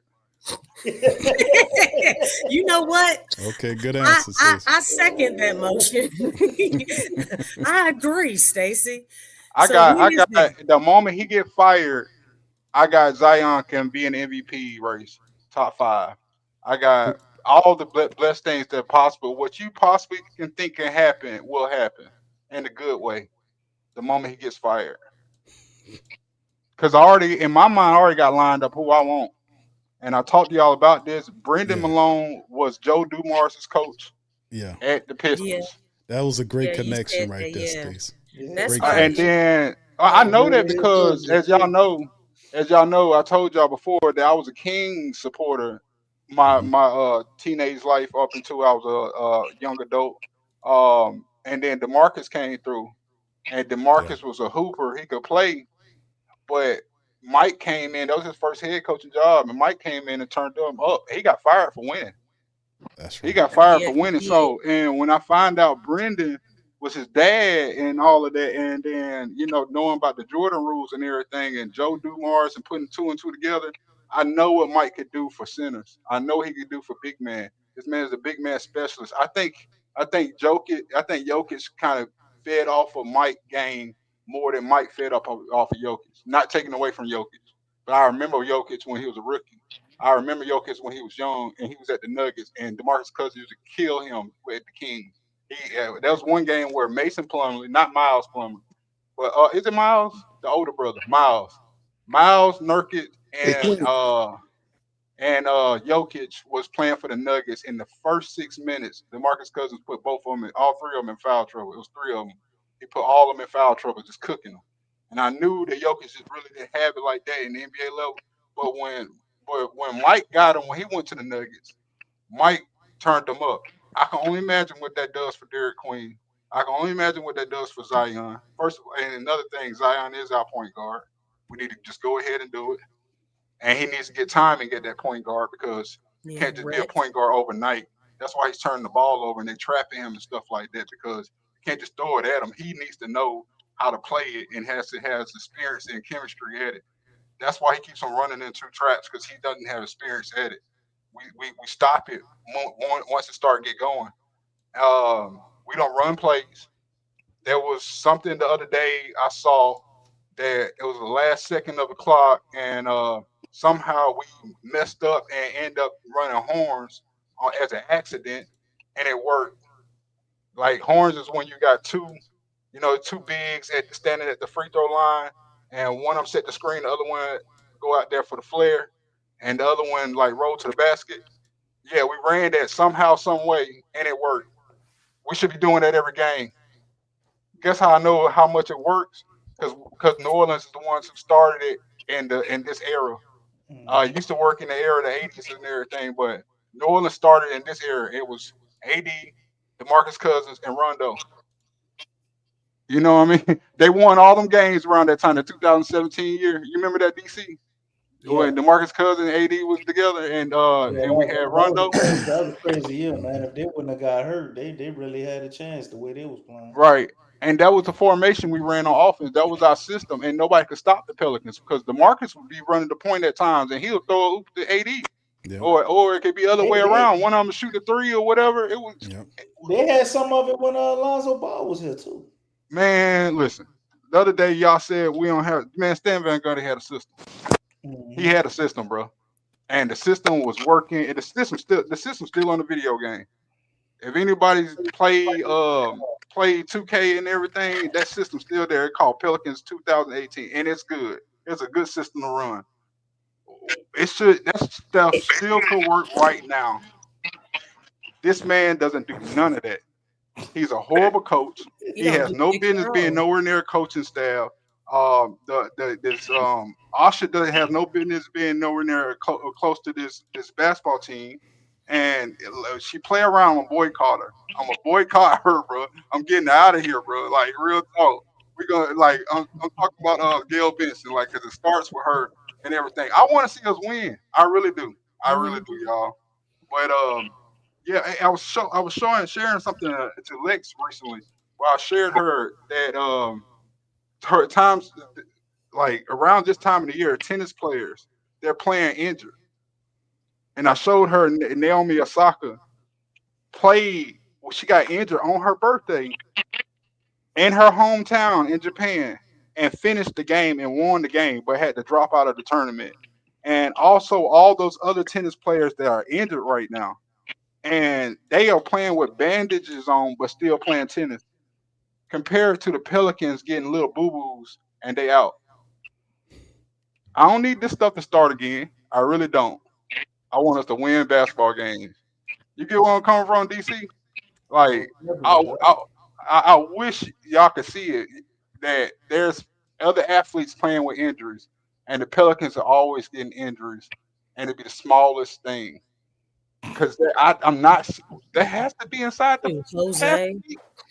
Yeah, But that can we do we really know if it's gonna be the same? Just basing it off of the preseason. You don't think more guys will maybe play through injury this year? man. I'll tell you like this, New DC. regime? That's a good question too. Like I want to think that DC, but history just tells me that's all. And it could be just I'm having flashbacks from last season and the season before that. The season before that was pretty healthy. That's why we won a lot of games. But it just could be I'm having flashbacks. I just don't want it to start again, and I want us to play basketball because I don't see them like doing anything to get injured. You're not getting rebounds. You're not banging down there. So how are you injured all of a sudden? It's because you're unprepared and you're not stretching, and you're not working out. And uh, not Joe, but Willie Green said something in his press the other night that said, somebody asked a question about Zion being in good shape and everything. His is like, I'm happy he got there. Da, da, da. Bro, you should have took accountability for that. As a coach, you should be like, man, that's my fault. I should have had him in here working out and shape. Right there in that interview, right there, he should have said that. He should have said it's on me that he wasn't in shape. Yeah, I understand that Zion a grown man, but you the coach. You not. Like, I'm straight up telling him he's not getting on my court if he in shape. Right. You know, I show him the trade block that he own if he ain't in shape. That's You feel me? that's a company man though. Stacey ain't gonna. I know that's why he got to go. And that, he running scared. Yeah. them type of Negroes really, they really irk me, and there ain't too many type of Negroes that irk me. You know, so I understand Stanley Place next door to, you know, living in the hood next door to Craig and Pop. Yeah, get off my. He You know, ain't certified. He don't got that itch. You know what I'm saying? So you get what I'm talking about? I understand Stanley Place, like, you know what I'm saying. I understand that, like, you know, Stanley living right next door to the Craig in the hood and all that stuff, and Friday and everything, and get off my lawn. I understand different types of black people. Not all black people are the same. What get me is that guy. He's a lot different. He's never stood up for Zion. He don't like Zion. Yeah, he doesn't. He doesn't. It's crazy that we just He played. doesn't like him. It's crazy that we just played the Rockets, who have Jabari Smith Jr., and we just played the Magic, who have Paolo Banchero. Players at the same position that came around the same, like they came in power forwards, highly rated, and look how their franchises treated them. Even to Jabari Smith Jr., where they went and got Durant, a player who they're trying to turn Jabari Smith Jr. to be his mentor and everything. They went and got him. They got a team that they built that one day he might be the star guy of that team. And then we go down to Magic and we see Paolo Banchero. Everything is built around Paolo Banchero. Yeah. And look like he's gonna be an MVP one day. Ultimate respect. Ultimate respect, man. Evan Mobley, his coach is running around here telling people he's gonna win MVP. These are players at the same position as Zion, where the Pelicans didn't do the same for Zion. Willie never talks up Zion. Man, remember Rahakovic with Scotty Barnes? Come on, play that. Yeah. He loves Scotty. You know what I'm saying? Like, remember his eyes? How he was looking at people? Yeah. And he was saying that junk with conviction? Yeah. Willie does not ever do that. You know what I'm saying? Like the only time he's remotely did that is when a reporter checked him when Zion was fouled. But he too busy trying to keep his money in his pockets and stuff. It's like Zion doesn't have that type of coach right now. He doesn't. He never has. Yeah, I mean it's Willie Green. You don't think Stan Van Gundy was like that at all towards him? The thing is, Stan, he's an old school cat, so that was Zion's type coach. Right? Not only that, it was Stan who brought out Point Zion. You know what I'm saying? He did that. He introduced that. Turkaloo. Because he had it with Turkaloo back in Orlando. He already knew Zion's that guy. He already knew the assignment. Then you gonna bring in another dude, because really I think Willie was brought in, for more so for Brandon. You know what I'm saying? But Zion's type coach was Stan. Zion didn't have a problem with Stan. I think Willie was brought in because he was cheap and he was going to be a pushover. Stan was gonna buck up, and the thing is, what's his name did not want no pushback. We know about that big Q in DC. Yeah. He didn't want no type of friction. He wanted, look, you do what I tell you. That's dictatorship, right? Yeah, that's why Stan was gotten rid of. And then Brandon didn't like him, and he ain't even here no more. DCQ, y'all see what's going on in Baltimore? Y'all see what's going on with Baltimore? Yeah. Y'all see, me and Lex heard about this, but I'm gonna tell you though, that support base is going crazy. They ready to fire Harbaugh and Eric DeCosta. They ready to fire both of them. Yeah. How many seasons they had? It don't matter. No. It's the Like standard. if you've been And watching them, yeah, it's a coaching Preach. issue. Harbaugh gets out coached badly. Yes. Like he's like maybe an up to mediocre, but for some reason, I don't know if he's not adjusting to the game or not. But I mean, we both noticed it, and it was Mm-hmm. before this year even came about. Yeah. We noticed it. Didn't Harbaugh he won a Super Bowl, right? He won a Super Yeah, it Bowl. was Harbaugh like has great. umpteen Harbaugh's years a ago Hall of when DC. Ray So Harbaugh's a Hall of he's Famer. still- he washed now. No, can't- Harbaugh's a Hall of Famer. No, this is the thing. Harbaugh's a Hall of Famer. I done seen him win games. There you I go. done seen him win games and stuff like that. But that's how short the leash is, and when the standard. You saw how Bama went crazy about Kalen DeBoer when Kalen DeBoer started struggling and everything early in the season when they lost to FSU and how they struggled last year. They ready to get him up out of there. New Orleans is the only place that's letting things slide like Brian Kelly, like Mickey Loomis should have been fired, Yeah. and Griff stayed here a little bit too long. He was trash, and then we got Willie Green and Okay. DC. I mean, Big Q. I don't mean to hit. You know what I'm saying? But am I telling the truth though? It's the only places like your people allowing this to get away. You know what I mean? Mm-hmm. Yeah, man. Passed up on Shadur. He ain't lying. Winning. If you've been winning for a long time, yeah. It is what it is. Yeah, I mean, LSU ain't got no reason to be as bad as they are at times. You know, they had to start off with a better season, but Brian Kelly's a fraud, man. He ain't no SEC coach. You know, the last coach I had was really good. I loved him, even when he was at Ole Miss. What was his name? The Cajun dude. Ogeron. Oh yeah. Ogeron the dog, bro. He lost his mind after the championship. He divorced They his still wife. paying him though. With all them young girls, huh? He started Yeah, they wrestling still with paying him. girls. He used to bring him to his practices too. Yeah. It's too much foul stuff, bro. He lost Wait. his mind. But they still paying him, but you got this fool, Mickey Loomis still got a job, and that shouldn't.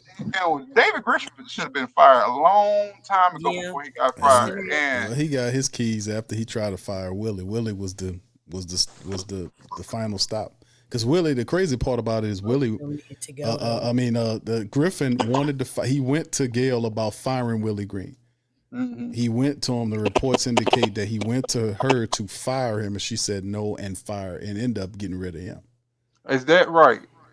That's Is how that right? She So had that a tells fact. me she's I wish he wouldn't have asked. I wish he just would have He didn't have the fired power. Willie, and He then didn't. she would have fired him and got the both They of both them. be gone. gone.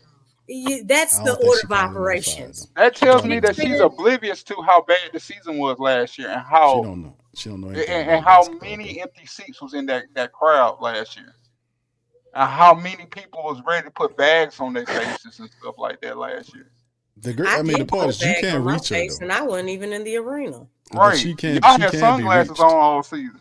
She Yeah. can't be Every reached single because day. she's available. People This is the talk to first time I ever seen your eyes. Gail is out there all the time, so she ain't in the ivory tower somewhere. She's usually out doing charity work and all this kind of stuff. So she's nearby. So No I mean, that's game. how we was There's able no to get rid game of on her. tonight. Yeah, over there That's the collecting only taxes reason. for a new dress, bro. You know that. Just Look, saying. they coming back I can't on. watch the games. You know what? Yeah, Y'all said Memphis is not good this year, and I think Yeah, we should beat that team, bro. I think what's his name? He's hurt too, isn't he? Yeah. Ja, Yeah. yeah, Ja hurt and banged Okay. on. Hey, Here we go with the shoulda stuff. you know what? For some reason, they I just look like they have a getting ready feeling for their next that transition. that Willie will find a way to lose that game. And you know what's so crazy, Lex? They weren't on Lex, talent I'm without gonna tell you him. something. Isn't that what Memphis DC can't said? rebound either. If they beat us in the rebound battle, I'm gonna be pissed. They DC can't always rebound talk either. about them winning on talent. That's what he likes to say. No, Well, Yeah. Beyonce, That's the you only can't way to always lose win it. on It's talent. not because Beyonce of brought that coaching. up. And don't let the game be close. Don't let the game be close. DC, the farther left you lean, the worse your mic is. I looked at Memphis the other night play the Hornets, and I said that's Can't hear what you're possible saying, that. bro.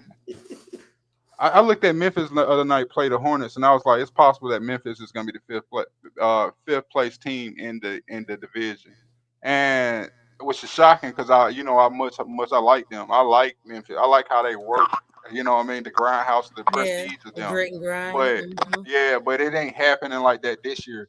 And they can't rebound either. They want to play their international ball. That's why Thomas Isola's there, whatever. They want to play their international ball now. And they can't if they beat us on the boards game one, is that who we got game one? If they beat us on the boards, I'm gonna be First game very of the pissed season. off. We should not lose that rebound battle. We should not lose the free throw battle. We should not lose a lot of stuff. And Willie gonna find a way. He gonna find a way. I mean, I'm counting on it, man. I'm counting on it because this the time. It ain't nobody left. We done made all the changes possibly needed to the team. Brought new players in, made trades and all this kind of stuff. And the common denominator to if the team fails is definitely the head coach. And Willie Green, I know he doesn't have it in him to improve. So these games are going to be crucial. I mean, I want to this is see year this. 5. I want to see this. Scroll it down. I want to keep on seeing it. Go ahead, Lex. I'm listening.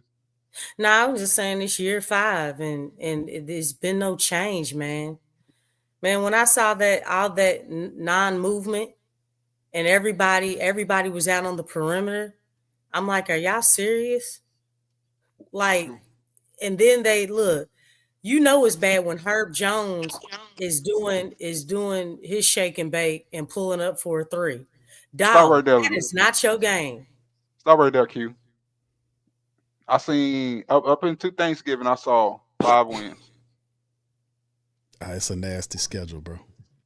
I saw 4 or 5 wins, and How many games did you? I'm gonna say the Hornets is gonna whoop Pels too. I'm really seeing that too. Yeah, the Hornets they play with a lot of energy, man. Yes, they were giving Dallas fits. Yeah, they gave the Knicks problems tonight. They Huh? gave the Knicks problems tonight with Jalen Brunson and everything, and the starting lineup of the Knicks except for Cat. Well, Melo and Brandon didn't play.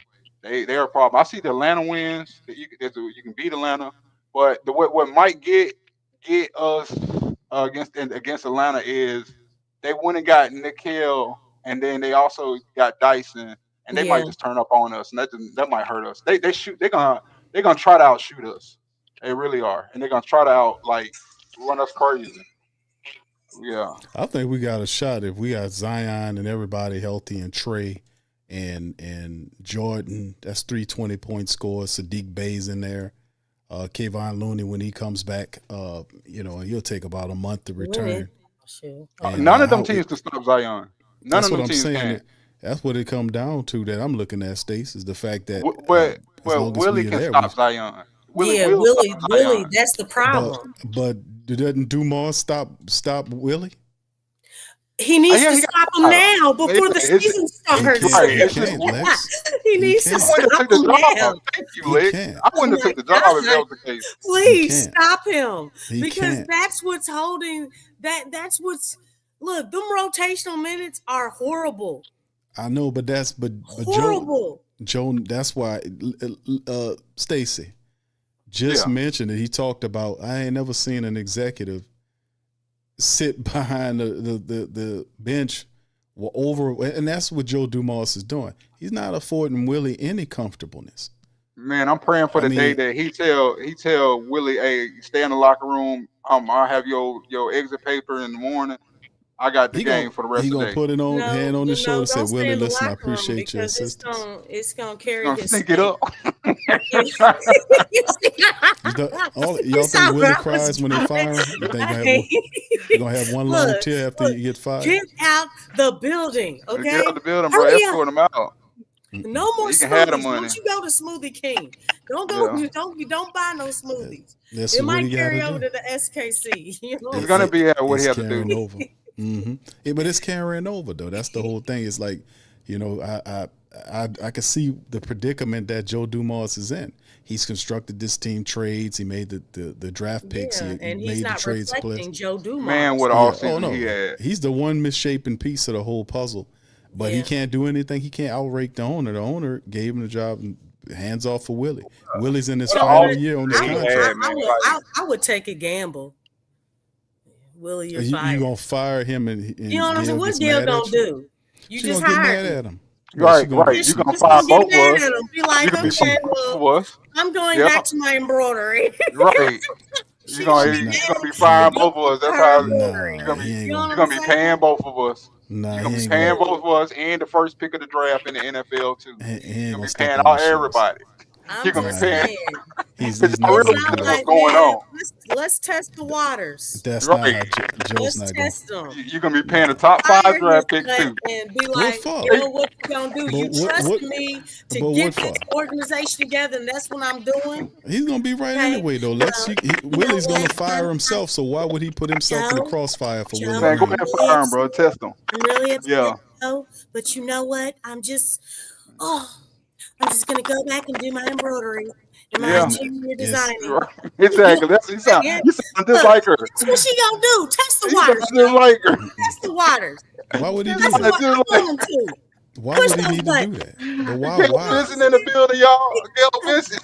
Why? Because I don't want y'all. Why? I do not want this team to start out losing because they don't got to. Get Chat, rid how of many the games did y'all nigga. saw? How many wins did y'all see, Chat? And now that y'all looked at the schedule, I didn't get that. after what I the seen the teams we whole played. schedule. I refuse to Man, that's comment on like that right now. playing Steve. Russian roulette. Really, it depends on how well Zion plays with the jacked up hiatus Because rotational minutes he's getting. because you asked me that question, and then all I hear is Lex say, when you ask the question, how many wins do you get? Lex will then reply. Go ahead, Lex. What would you reply? When they ask you how many wins are the Pelicans going to get, you would then say what? Who's the head coach? Oh yeah, That's yeah, what she would say. yep, So yep. That's exactly correct. see that little blanket, and people kind of get a little frustrated about it. We're not kind of quell or throwing the cold It's water a true statement, though. We got to tell the truth on your here. expectation for the season. Because like Mose talked about his excitement about the start of the season. Mose was, remember last year Mose was talking about this team didn't have no dogs and Yeah. we had puppies and what he was saying, And Walmart circus, workers, Walmart circus workers. workers, and all that kind of stuff. Oh my It God. was funny. That was classic. Mose was pissed off back in the day. He happy now. It's a new Mose right here. Yeah, But man, I'm with pieces Mose. are I nice. understand it. The pieces are understand it, Mo. nice. Yeah, Jaden, are you there? You can get in a discussion, my man. Welcome on in. I'm right here. All right, brother. What's Well, up, thank y'all? you for being patient, man. What's up to you, my brother? Feel free to chime in, my man. What do you think about the Pelicans? Before I just started, is this a Pelican show or this a Willie Green and Joe Benson show? I think it's everything, bro. and Y'all definitely they talking don't about run definitely. nothing over here. That's everything, bro. And what I thought about the Pelicans, I think this season to be interesting. We're gonna start off 0-10. Willie Green gonna just fire, and then we'll probably win like 10 straight games. So Hey, we'll be 10 and that 10. confirmed you what you said, Stacy. Good job. We might get the Spurs. We might. We're probably gonna split one with them. So This sad we thing, should be Memphis. the season got to I start think out this way. It's scary, man. we forgetting the fact that the Pelicans, Willie Green has been doing. He's going to do the same thing he's been doing. But remember, Absolutely. we just mentioned the fact Absolutely that nothing. when the Pelicans were healthy, they were winning with talent. Isn't that what DC just said? That BI said. The Pelicans were winning with talent. Now, when you get to the clutch moments of the game, that's not which good requires enough. strategy, you were on 22 or something like that. But they were winning on talent. As long as the Pelicans healthy, they can beat any of these teams. Let's be honest. You right Let me about put that. it up on the screen. Look at This this. is true, but They can beat any of these teams. and once again, we play only 3 quarters if we play those 3. You know what I mean? We the first quarter we are usually always down. We have to come back in the second quarter. In the third quarter, we There's just no counter. spot them. Yeah, giving up 31 points, 35 points in that quarter. So Mhm. You're going to have one gotta, double quarter. That's true. Yeah, we got to come back and forth. We're the only team that does that, by the way. We're the only team that does that. Nobody else does that. Yeah. Like I remember the Lakers used to do that back in the back in Shaq and Kobe days, and they used to still come back and forth and just destroy people. They had the right to do it. They had wanted Kobe to and Shaq. win. They had that Yeah. winning. Yeah, so go ahead, Zayden. No, you good. Yeah, but when it comes down to Willie, he just can't get that done. He can't. He gets adjusted on, and he don't make the adjustment. and then he finds a way to bench Zion. Yeah, You can't yes, call he did it, though. you can't tell me Zion need load management or whatever. You can't convince me. I thought that was all David Griffin, y'all. I really did. Why this man still doing it? He He's got been Stockholm conditioned. Yeah, he got Stockholm syndrome or something. How is Yeah. he still doing that stuff? That don't make no sense. Because he don't know what to do, so he going off of what his master done the Yeah, condition. exactly. I hope You're that wasn't exactly too correct. heavy. You know what I'm saying? Y'all ever notice that nobody in perimeter? So we run that 5-out stuff and nobody be moving around. Everybody standing in the same spot. Yeah. They waiting for a chance to activate the .5, man. They can. Real talk. It's I don't mean, know Get the what he ball, doing. shoot, pass, or drive. Yeah. Whatever You they can at least practicing, run the man. pick and roll, man. Every NBA does that. Well, I mean, they NBA were team does running a that, pick and except roll for the Pelicans. with Fears. He looked like he's gonna be awesome in the pick and roll. Actually, Gotta When put we your- do put your- it, when put do your we people ever in do it? position. How often did you see that? It's kind of isolation based. Like Never. they be calling their own pick and rolls when they We just decide. saw 4 games with Fears, and we're not even gonna include the summer league because that was awful. But we just saw 4 games. How often did you see Fears run the pick and roll? I seen a few of them. It was that fourth quarter He against had the one actually with Zion. That was pretty nice. that's beautiful. Zion need to be involved in everything. He needs to be Yeah, setting Right. screens. He need to does. be running the screen. He need to be Zion doing doesn't even everything. get enough touches. They ain't know how to Yeah, guard he need to be those involved in people. everything. Zion needs to be like his attempts should be way more than 15. Yeah, Way treat him more. like a star. Treat him like a star. Yes. And that's what the problem is. It's like Joe said that this is Zion's team, but the coaching does not reflect that. The strategy, the philosophy, the identity does not reflect that. And that's the stuff talking about earlier. Like, as far as ball handling, Zion needs to be the majority ball handler. Now, I know Mo said, talking about, you don't have that true point guard. That's not what I was talking about. Like, I'm saying, like, having that structure as far as, like, starting him out from the get-go with the ball. Downhill. Yeah. Downhill. Not saying that nobody else can do that, but you need to condense it down and have the ball majorly in his hands. The Bucks You do have it. to do that. They won a championship doing that jump. Great Giving Giannis things the ball happen. right off giving Giannis the ball right off the bat. My bad, Lex. I didn't mean to cut you off, but yeah. But one thing, and I had said this last season, this is before they traded Doncic. Okay, so Luka, he handles the rock, right? Right. But then Point who guard. is he playing next to in the backcourt? He's He playing playing. Kyrie. Yep, Kyrie. Because the thing is, Zion creates for everybody, but you also want to have someone who can create for him. Right. Because Zion actually does well off the ball. But you need somebody else to do that. Now, I think Jeremiah Fears, he has that. Jordan Poole, I think he has that. But if you have Zion at the 1, you put Jordan Poole at the 2, you know what I'm saying? Just how Doncic and Kyrie operate, that's exactly what needs to happen with Zion. And just to let everybody know, and I've said this many times, Zion is not a 4. He isn't. He is not. Everybody has that imprinted in their head. And that's what Willie has in his, well, if he has a brain. But the thing is, that's what he has on his mind. Even though they know that everything works well when the ball is in Zion's hands, they still have him at that 4. Think about Kelly Olynyk. This is why I was upset. That's the only thing that I was kind of turned me the wrong way when Joe traded him. Yes, I'm happy about Sadiq. I'm happy about him. Jordan, I'm not fully sold on him, but he's here and I'm gonna give it a chance and stuff. But Kelly Olynyk was perfect at the 4 next to Zion. Yeah. Y'all see that. Y'all saw that, right? He could pass and shoot the 3. Yes, he was smart. a stretch 4. He was smart. Yeah. He could screen. He could rebound. Yep. He was very unorthodox. That's weird, but it works. Yeah. I wouldn't be mad at Works. it. The I dude would. is a winner. He's disciplined. He understands his game. He understands his role, and it was beautiful. Man, Didn't the and do Jazz you want know? Brandon Do Ingram you too? know Kelly Olynyk?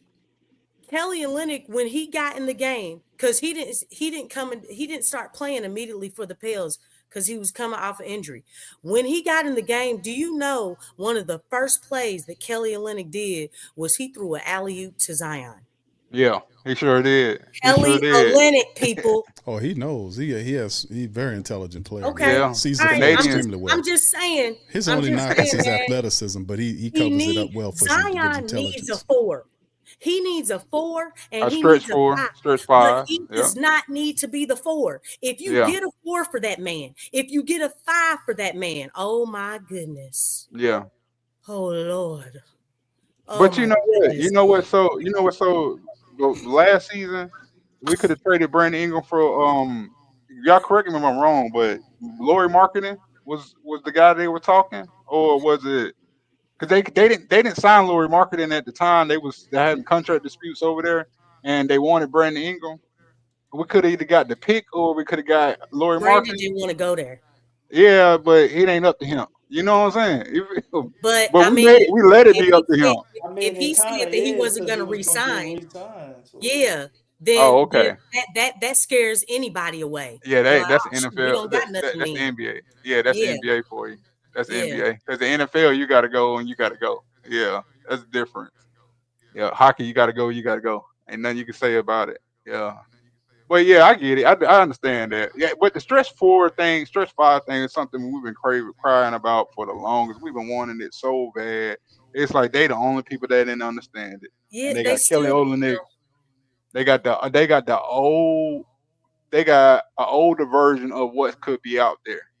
You know what I mean? A more expensive, nobody wanted type of that Lex. That's better stretch forward than Kelly Olynyk. Yeah, I And know, I'm but not. I'm just Yeah. saying, I was Right. pleased, man. That was a start. Cause Yeah. the thing is, You're it's right. all about reconstructing the roster. Zion is not a 4. Why do you Hmm. chicken heads still have him at the 4? Like if he is the face of the team and you're trying to build around him, then do it all the way and not half do it. Right. Don't have one foot in, and 1 foot out. Don't be straddling the fence. That Aha! Aha! you a hot mess, Vicky. Yeah. But that's what the problem is. You're not fully committed in building around him, and the fact that he's still listed as a 4, and guess what? He was top 10. Okay, y'all. He was top 10 in the NBA. Top 10 as far as getting downhill. Yeah, he was. You He was know top. He was who number else was 3. on that list? He was number 3. Giannis, LeBron, It was. James It's Harden. Who else was on there? no. This who it was. This who it was. I'm gonna break it down. The top. So he had point guard numbers as far as driving to the paint, and it was the top was LeBron was actually number 4. It was him, Zion, Giannis, um, and then you had Jalen Brown, and then Zion at number 4. I mean, LeBron at number 4, which is still good. Franz Wagner and Paulo. It was those guys as far as small forward. I mean, power forwards and small forwards. Zion was actually still number 3 in the top 3 as a point guard. He had more drives than what a point guard would have. The only 2 point guard ahead of him was Shea Mm-hmm. and I knew Shea was somebody else there. who does it. Somebody who just I forgot who I it knew was. James Harden was one of them too. I don't know if he was the second one, but because he gets downhill. But DC, you look at shared that that list stat. You though. don't remember? But and then another thing about it too, I also looked up and I found that Zion is averaging 12 potential assists a game. Meaning, like, if he made all his passes, I mean, and they made their shots on every pass that he took, that he made, they would have he would have 12 assists a game. You get what I'm saying? 12 Yeah, potential assists a game. Yeah, they because they get track a that lot of stuff in the space. yeah, they track that stuff in the NBA. And that's still high. Yeah, You know, that's a triple double if you think about it. You yep, know, Zion he gets his own rebounds. He also gets 28 points. So if he played 36, he would be at 34 points a game, something like that. And he would get his assist too, and that's helping our team as well. But Willie finds a way of not factoring none of that in. nope. He finds a way of That's not sad. doing any of this. And that's what You I be know, talking about as far as the data has been there.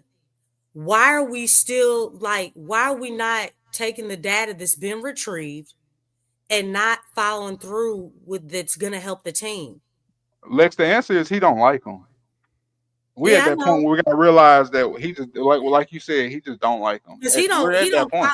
I don't hear any type of conviction or any type of admiration that Willie has for when he's talking. When they ask him, it's almost like Willie Green is irritated when reporters ask him about Zion. I just don't feel like, or he always starts talking about the team or something. Like, dog, this is a star freaking driven league. Yeah, the supernova too, and we got a supernova. I don't think Paulo's better than Zion. I don't think that Evan Mobley's better than. I like those guys. I really do. Trust me, I do. I like Jabari. I really do. They're not better than Zion. Zion's ceiling is huge. The thing is, it's about using him properly to really and allowing him to be maximized. And it kills me because it's like, why am I being deprived of really seeing this guy play his game Thank you. Preach. like it should be? I feel like all the supporters of the Pelicans are being deprived of really seeing what Zion can do. And we've Is it been talking frustrating about for that for y'all? years. People that live in New Orleans in the chat in this panel, does that really frustrate y'all? Because y'all know I'm Birmingham, like you know I'm Alabama Pelican. You know, y'all that's part of the fan base or whatever. That's Lexus and Kentucky. There's people that's Mhm. out of the fan base, out of the state of Louisiana. How do Louisiana people feel about this this nonsense? I mean, they are upset. We upset about it, but you know, at the end of the day, we know that it's a certain amount of patience, I guess, is required because you have ownership that inherited the team. She don't know anything about a great deal about what she doing with the personnel, since she over trusting guys that should be replaced. Yeah, I But feel like they're scamming her. yeah, but it only went so far. I mean, the Pelicans are headed the right direction. Like, we had to get rid of Griffin. Willie Green was Yeah, the one that survived. But I mean, that's why I'm saying this. I'm excited about the season because I know true time coming. yeah. He done changed everything else, and if it fails, which he won't allow it to fail far. Let's just be honest. It won't fail far. So I'm taking we'll. a word for it, Big Q. I'm just gonna be honest with you, bro. I mean, look at how he's moving. You think Joe Dumars did all of this Yeah, and I only like the for way it not to Lex is work? doing Oh, no, too. no. He's not gonna allow Willie Green That's why I'm to separating the two. hamstring this. It's not gonna work. It's not. He knows Willie Green and had lost the team last year. That's a fireable offense. He lost the team. How did he get them back? What he did? He went to their house and started, we're gonna do this. That don't clean up the fact that his scheme doesn't work. His defense It is doesn't. subpar. He doesn't have any offensive identity, no team identity at all. It's confusion. The players don't really respect him like that. So I No. mean, eventually, at some point, he's going to meet his day. That's why I said the Pelicans are going to win a lot of these. I don't think they're going to lose a lot of the games that we see on the opening 10 or so. No, As long we as Zion banking on Williamson, talent. right? It's But not. It's not but the you, roster, Q. And I'm no, I'm not. And I saying, don't want to. I don't want to lose. I really don't. I really I don't don't want to lose. either. But I'm, yet, I'm since I've been around, have you ever known me to lie to myself? no, You I know know what I'm you saying? tell the truth, Stace. But I'm just saying, as far as the Zion thing, Zion is in the best shape of his pro career. He has been given the keys to the bus. We know the Pelicans won games in the past with the 0-22 year in the clutch, they won that all for talent. These guys were healthy and playing good basketball. Willie Green was just the benefactor. So, I mean, I expect some of that to continue. But at some point, it's going to get tough, and he's going to be required to coach, and that's when you're going to have to look at Willie Green and say, well, he worked it. And this is the thing, too. He's on the final year of his contract. I don't think Joe Dumars keeps Willie Green. Yes, he is. Yeah, you found the contract? It's not. Yeah, it's been out reported now. loosely See that the contract. That's why we're not doing that no more, because it ain't a secret no more. Yeah. It's reported that he has one more. He had a 2-year extension. Him and Griffin. Of course, that didn't stop Griffin from getting fired, but Willie Green did have 2 years. The last year, it's cheap, so that's why I feel like Joe should just make a contract. Dun, dun, dun. This is it. Yes. Is that you, DC? That's Jordan, I believe. Joe. Oh, okay.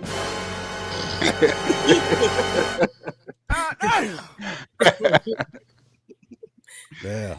So, well, one thing I see too, Big Q. Like I think I don't want to lose San Antonio. I definitely don't want to lose to Memphis. Where is that important to Gail Benson? Where is that important, like, to anybody in the front office? Like, don't lose, at least don't lose the division games. You know what I mean? Like that's like saying LSU gonna sit here and just lose to Ole Miss this year, and then turn around and lose to Bama and lose to Auburn. Like, those are, if LSU was sorry, those are the 4 games they can't lose, the 3 games they can't lose. So where is that even important for New Orleans? The Pelicans.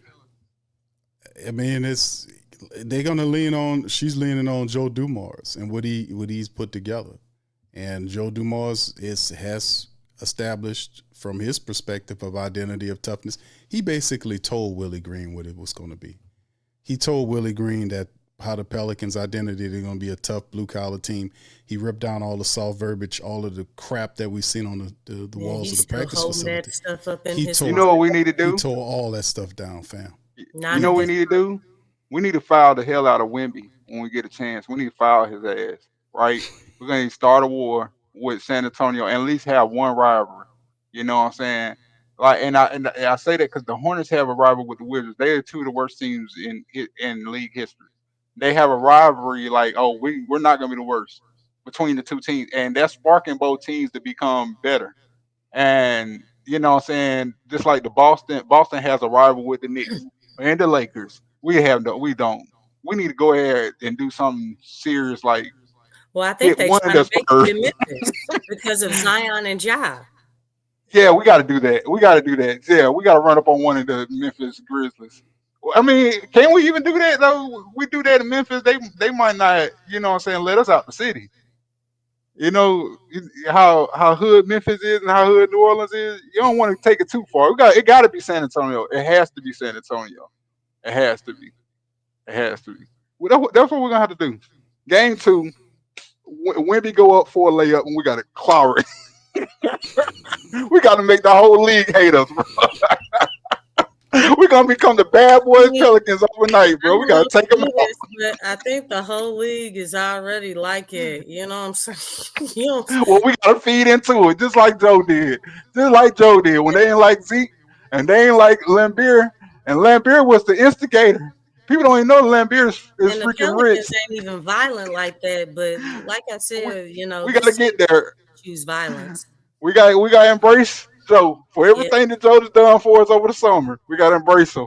We gotta become the bad boy Pelicans. What y'all say, chat? We gotta become the bad boy Pelicans. It gotta be Wemby, not anybody, not Harper. I need to see it. I need to see it. Now, I mean, hey, we talk about this stuff a lot. That's why I'm like, man, look, we already know what's up. Show me. We need to see the action. we need to see it. Be like, Lex, have you ever had one of your players catch a flagrant and you basically like, man, you can't do that, but pull it to a side like, good job. Well, yeah, my teams, you know, there's a different culture with all of them. And yeah, for my AAU team, they were a good group of kids. The team that I have right now, all of them have been in a fight. Mm-hmm. Ooh. Y'all Yeah. better not lose a rebound bottle. Y'all Oh, better we not. not, because I love them. Yeah. And I be giving it to them in practice too, like, dog, hey man, embrace that contact. Get up in Yeah. here. I got one. He's really nice. He don't know what he has though. But I've been on his behind. I'm like, look, dude, hey, you in a leadership role. I need you to step it up. You know what I'm saying? Right. I already didn't talk to him and stuff, because I'm not playing like, dude, you got to start. I don't want you to be calling your teammates stupid, because he called one of his teammates stupid in practice. I'm like, dog, first of all, we allies. I need Yeah. you to go stupid on the other team. Right. I don't need you to go stupid, call the big man on the team stupid. You know what I'm saying? That Right. ain't cool. We got to be together.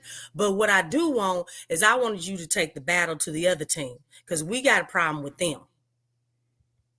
But up in here, like, yeah, we ain't doing all that stuff. So I love that too. I just want it to be harnessed the correct way. I'm gonna tell you, like we need to have that smoke, because honestly, in this, people love PPR. I love everybody that's in PPR. We have gotten to know each other throughout the year and everything. Last year, we're going on my second season with y'all, but around y'all and everything coming in. And there's people who are in the even in the chat that I love, and they some Spurs fans, Spurs supporters. They come in here, they're respectful, but you know, is Who they you tugging talking war over about? You talking You know about? what I'm talking about? What's I the know Tasha. She Miss Tasha, Yeah, and Sean, that's Tasha and that's Sean. and Son, right? Yeah, Right. but they be wanting to Well, smoke, I messed and Sebastian. we don't have smoke to give them back all together. You No, know what I no, mean? no, no, we don't, No. boy. You kind of gotta leave them alone right Tell now. the truth. Tell the truth. I gotta leave them alone right now. They kind of went, did they thing they got relevant. Before we Right. did, we had to overcome our own inadequacies, but we about to see it switch and change, man. But you know what though? I Hopefully. hope they sleep. I hope they don't hear what we saying. I hope they sleep No, right because now. So. Tasha was in here. I said hey to her. Yeah, we gotta get Wimby, dog. It gotta be Wimby. It gotta be sports. Malice at the Palace type of thing, boy. We got Joe Hosea, Dumars, dog. And you know, get by the Hosea. way, I was gonna say, by the way, Joe Dumars really didn't mess up the Darko Milicic thing. Now that I see it 20 years later, the reason why I say he didn't mess it up is because Darko is basketball now. He was actually thinking ahead of everybody. You know what I'm saying? That we just went through an era of a whole bunch of different type of Darko Milicics. The style of player that Darko was supposed to be, quote unquote. We just went through an era of it. In fact, we haven't won an MVP. American having won MVP in like 5-6 years or something like that. Joe Dumars was thinking ahead of us, and sometimes it happens like that. It's just like when first time we heard Kanye's stuff, or the first time we heard Andre's stuff, or any of those innovators like that. We heard their stuff, and it's like, a lot of people didn't like it. I mean, some people didn't understand it. Whatever it was, it made people ask questions, and then a couple years later, it became everybody's music. You feel what I'm saying? And I think we gotta give Joe Dumars kind of credit for that, and we got to ride with him. Really, I really think we got to ride with him. I'm all for it. I like him as a front office guy. I really do. I do too. Already, he won me One of over. the first things he did was trade CJ McCollum. Oh yeah, He oh did his yeah. studying quickly. You know what I'm saying? Mm-hmm. And he acted quickly. That's the type of stuff I like. Y'all And remember I really, came on here? I'm sorry, Lex. I keep on doing that to you. I apologize about that. Go ahead. nah, you good. But I just think, even in the front office, people actually, he didn't even fire them. They just left. So whatever he Oh told yeah. them, he was like, look, I'm probably not going to keep some of you all. So if you want to leave now, do it now. I don't even And think he that'll said it that save. nice. You know what I'm saying? He He just gave them the opportunity to kind of rid He themselves. told him if It's it's any for way you wanted to go, what let me know. what was the Bryson Graham? Bryson Green gone. He took a lesser Yeah, he job left. at Atlanta. Swing Cash. Remember Yep. I told you Gone. about her, Big Q? Like I wasn't even sure about her. She ain't here. She left on her own accord. Yeah. See, stuff like that. That's why I was like, in during the season, I'm like, man, I'm not with nobody right now. Yeah. I'm not with nobody because I don't know these people. We don't know them. We don't know what these people are doing in the front office. All I know is like, man, the team is losing really bad right now. All of y'all look bad. Yeah. Every single last one of y'all look bad. I like Swin. I like her as a hooper. She's a champion, but as an office exec, you know what I'm saying? Like it raised red flags because I'm like, look, is anybody trying to do anything or trying to talk some sense into somebody?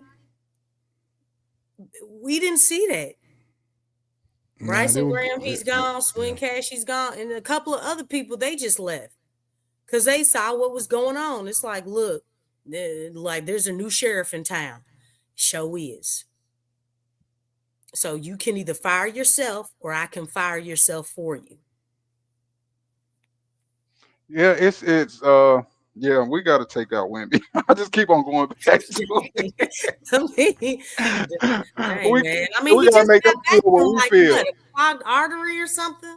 Yeah, man, they ain't got nothing to do with us, bro. We've been feeling it for Had nothing years, to dog. do. We aren't dealing with Somebody any gotta get got. You know what I'm saying? We gotta become the Pelican bad boys or the bad boy Pelicans, dog. We got Joe You know what? Dumars, bro. We can't take that name. It's gonna have to be something else. I know, right? You know what I'm saying? Because that's They like gotta earn it. that's Whatever they like do, they gotta earn it. that's like bringing up Hall of Famers like, yeah, this guy plays like people were saying Messi, be like, yeah, he's the next Hakeem Olajuwon. I was like, at some point we need to stop taking these Hall of Famers names in vain. Right. Stop it. You know what I'm We saying? ain't gonna do that to the Pelicans. Yeah, We'll so see. If they get to yeah. the Western Conference Finals, I have to name them. I have to name them something. If they get to the Western Conference Finals, You know what I'm saying? the bar is that high. Pelicans. Them pissed off Pelicans were something else, man. Man, I remember the pissed off Pelicans. You know Yeah, what pissed I'm off. saying? Boy, like we pissed off Got with them, something, bro. hey, I get put it. out there. I get it. We was injured and banged up all last year, and I don't even know if half of the injuries was real. You know, I mean, I do know that Herb's was real because Herb really he was hustling and made a hustle play and fell straight on his you know what I'm saying, Yeah, his his skinny shoulder. bones. He said Yeah. skinny bones. Yeah, man, Herb like a skeleton, bro. Like, you know, I love him to death, man. You know, that's my dog. He's my favorite player in the NBA.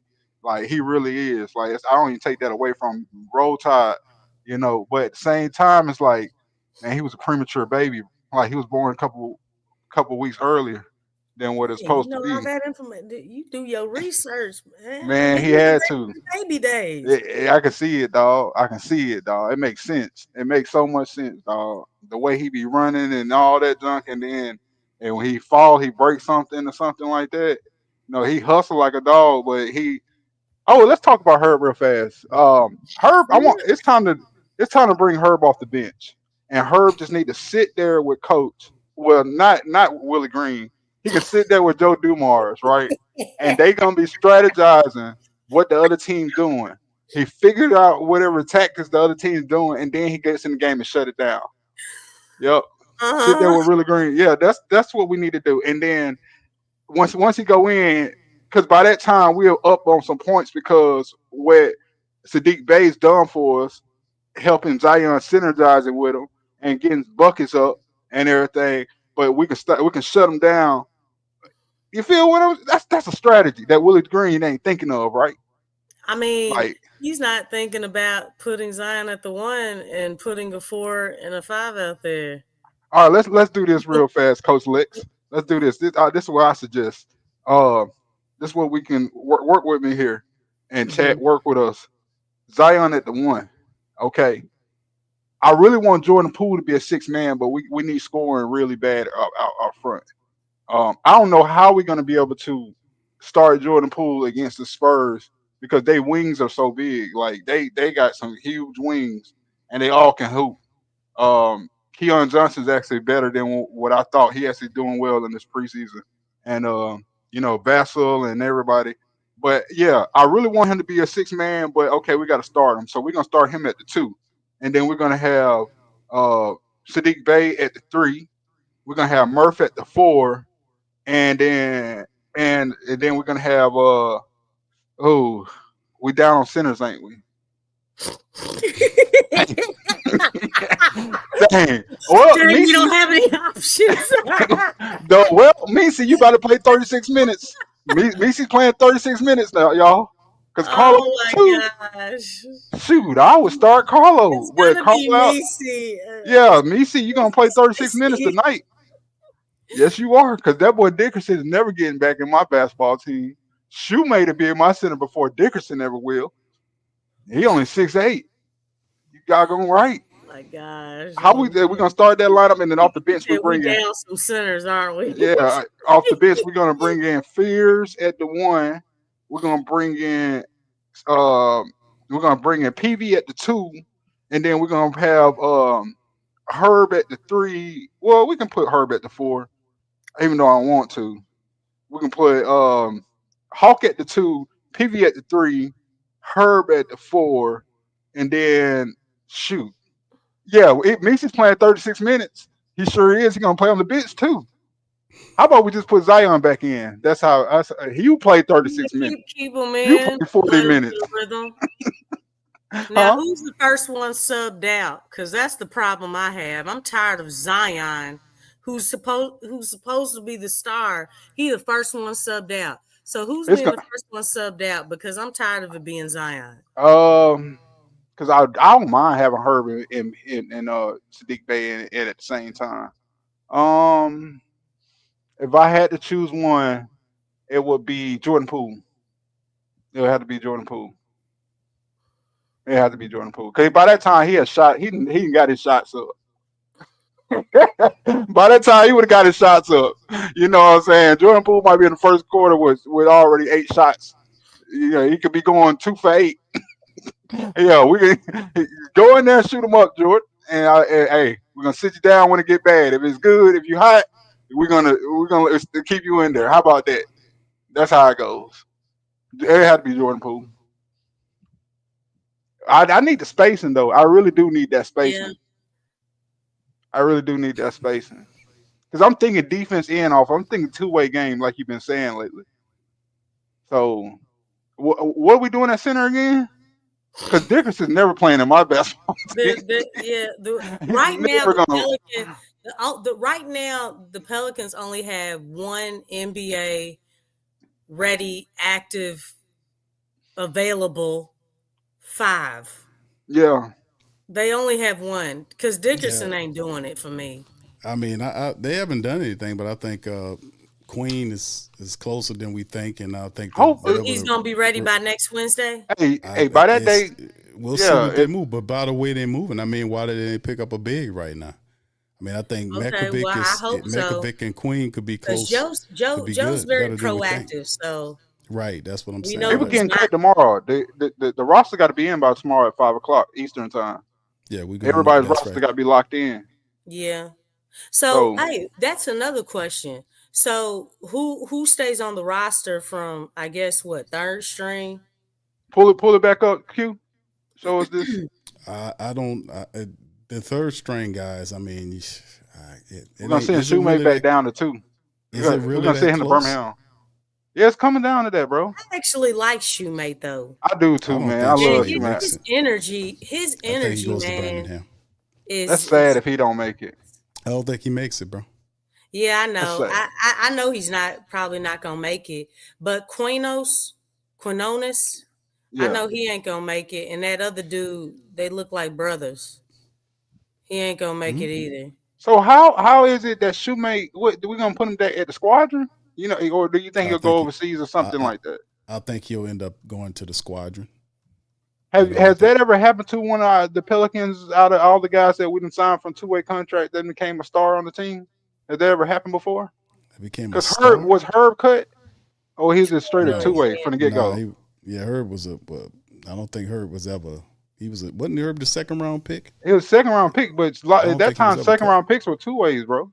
But I'm not sure if New Orleans did the same thing.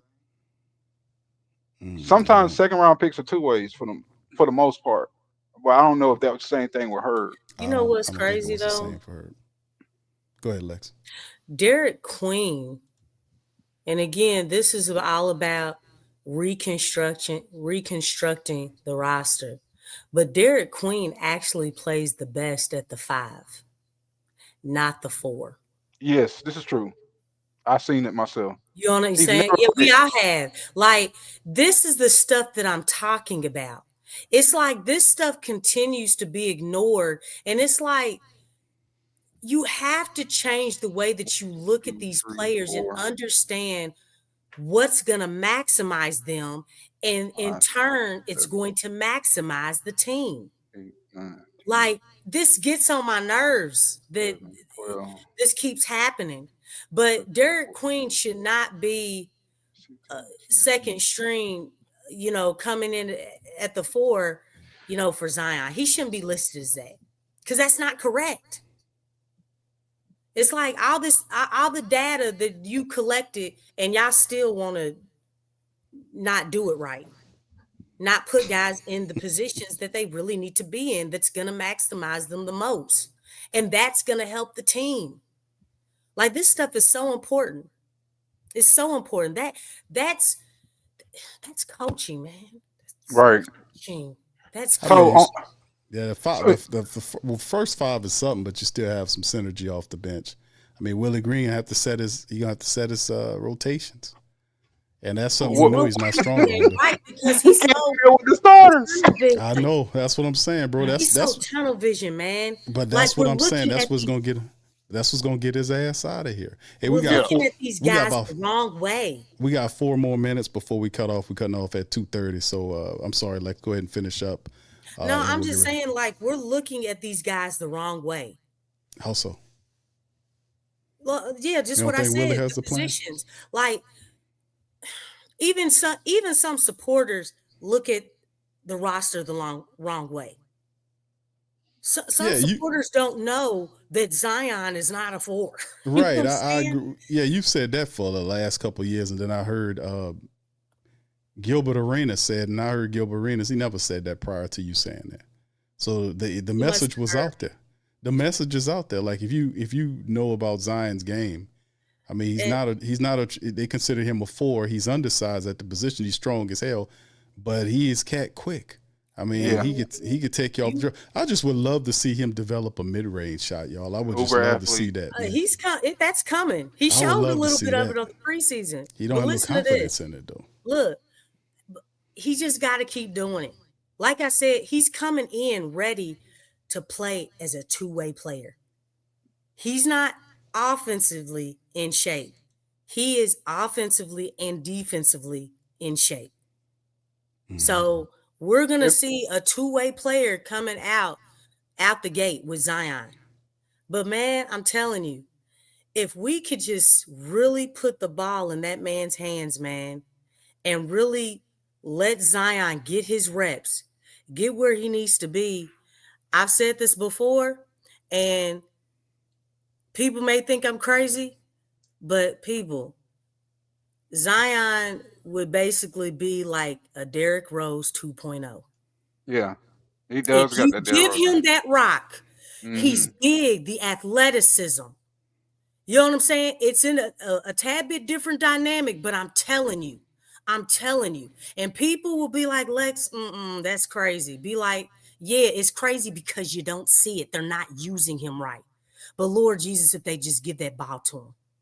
If they give that ball to him, I'm telling you, man, I mean, that's what that's what he can be. Literally, he can. Q, are you old enough to remember Terry Cummings? Yeah. I remember Terry Cummings. Remember how much remember how much of a dog he was off big man just running downhill, man. Yeah. And then even when he got to the after injuries, he got to got to San Antonio and had a nasty post game, but he was Yep. a true power forward. James Worthy, Terry Cummings, Zion could definitely be all of that. Like, and I'm not even calling him power forward. I'm just talking about No, big man that can I run can that, move. that can For sure. move and get down there. Yeah, man. Speaking of that roster, what I just saw that with the Jonte being on IR right now, we Mhm. got extra roster spot, right? That's right. So we got some injured players, so that some people will make the team. Some people will make it. We have to have 15, right? That's right. 14. Um, unless what is that? unless you save a That's spot 18 right there. for a big man from free agency or Let me something. see. Yeah, we got to. We got to do 6, that. 9, That's the only way I cut shoemate. 15, 18, That's the only 19 way I in cut there. shoemate is Yeah. if Yeah, we don't have. yeah, or unless he gets a different coach. 1890. We got 2 men on. I see Oh, 2 on IR right there. Queen mhm. and DeJounte. So that's 2 spots right there. What you think, Q? Who all makes the team off of that? I, I would have to say our traditional guy. I think Queen is close to coming back. I mean, they had the report saying he's close. So Okay. I mean, them not moving him back. I think Queen he starts the regular season on the active side of things. I think the guy that didn't make it. I like Shoemate's physicality Oh, and his that hustle Bryce mentality. dude. I don't think he Yeah, makes it. I Though I don't think think he'll he probably makes end up. it. Yeah, I don't think he makes it. And that's sad for Bryce McGowan because he didn't got Yeah, popped around a lot of places, man. He's a good basketball player, but he just can't find a way into an NBA roster. What about Shoot, Spring? Peyton I Springer. don't think Yeah, Springer makes it either. I don't think we saw him, but yeah. Springer doesn't make it. And then Trey Alexander. I don't know about him. I didn't see Trey, Trey Trey, Alexander at all. He didn't really stick out to me a I whole think lot. he isn't Trey on the 2-way. I know He Trey, might Trey be, bro. and Hunter Dickinson are on the 2-way, aren't they? Let me look that up. If I'm not, y'all help me in the chat.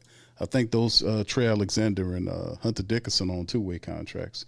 Well, the thing is Really, about we can Spring, let them 3 go because we gonna need some more size, man. I'm concerned about the size, man. Like you talking about team after team getting beat up on in the front court. And the thing is, let me tell you something. With the centers being down, you know what I think is gonna happen? Well, I probably know it's gonna happen, but I really didn't want to say it. But I'm gonna say it because I don't know. I just Zion better not be playing center. yeah, there you go. Thank you for Yeah, saying it. yeah. They I have really feel like that's what Willie Green's gonna do. Trey Alexander, Hunter Dickinson, and Bryce McGowan's all on 2-way agreements. Yeah, Shoemate gone then. Yeah. And I don't know if y'all noticed. Y'all saw the Houston game, right? Yes. Yeah. Do How you all big they know were. who Zion was guarding? Amon? Or who? Was Steven Amon Adams. or Talking about Adams. He was guarding Steven oh, Adams. sure was. He was guarding Steven Adams. That didn't make Yeah, no sense. it really did not. Oh I was so God. mad about that. So You it's don't do that to already your star started. player. It's You don't put already started. you don't put your star guard, your best player, your best scorer on the most physical player on the other team. He will get beat up down Correct. there. And Steven You Adams at don't this do point of his that. career, You Steven's a playing goon into at my this point. hand. So If I'm a right. coach against us, you're And, coaching right into my hand because I want him to be playing against Steven Adams because Steven Adams is gonna beat him up. yeah. He's gonna bruise him up. And He's a Steven goon. Adams was Yeah. pushing him down there. Steven Adams is strong. I remember that, man. He's very strong. Yeah. Zion was guarding him quite a bit. And I was like, okay, what? I mean, Zion was trying to box him out and he was getting pushed down there. And I'm like, dog, 6'6", and you're guarding Steven freaking Adams. That's how I knew the I'm Rockets' just career saying. was over with. And then supporters. That's the type stuff. If you have Zion playing down, with true centers, okay, that screams out injuries. That I'm telling you. Like, is that for Zion or is it against them? It's totally against them. Well, that Lex the Charles Barkley fight. which happened actually. It happened in Birmingham too. It was a preseason game in Birmingham for the Rockets versus the Lakers. Charles Barkley, Shaq fight.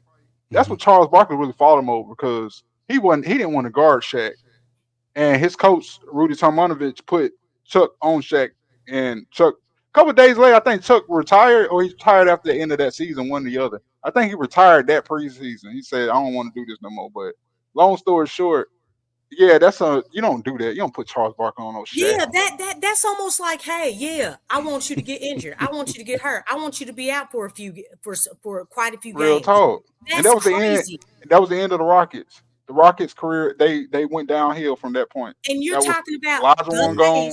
Yeah. Yeah, bro. They back now. Those days. Yeah, when everybody had 2 or 3 centers that were all physical. Yeah, those days. Yep. Well, I mean, but like I said, man, this is going to be an interesting season. I'm still very amped about the fact the preseason over with, and the truth shall come out. I mean, I want to see it, man. Pelicans. We'll see how they go. Joe Dumars is the top man now. We got already the soft guys out of here, these other guys, and now we got Joe running the squad. Willie Green is here. He's front and center. Everybody have their bowls aiming at Willie Green. So that's right. Get the joy sticking. All right, so anyway, listen, man, I like to thank our distinguished panel for joining us on this episode of PPR. We're back. We'll be doing these streams every Friday, man. Of course, the other content for PPR in between the week updates and PPR final after the end of the games as well, man. And also, y'all be looking out for the comment section, the community post section for updates and on what's going on with the injuries, all this kind of stuff. All that is, we're back, man. PPR alive and direct, man. The season is here, man, and I'm amped. So with that being said, I'm getting ready to get on up out of here. Listen, I appreciate each and every last one of y'all. Y'all have a fantastic start of y'all week. Do us a service and hit upon that like button.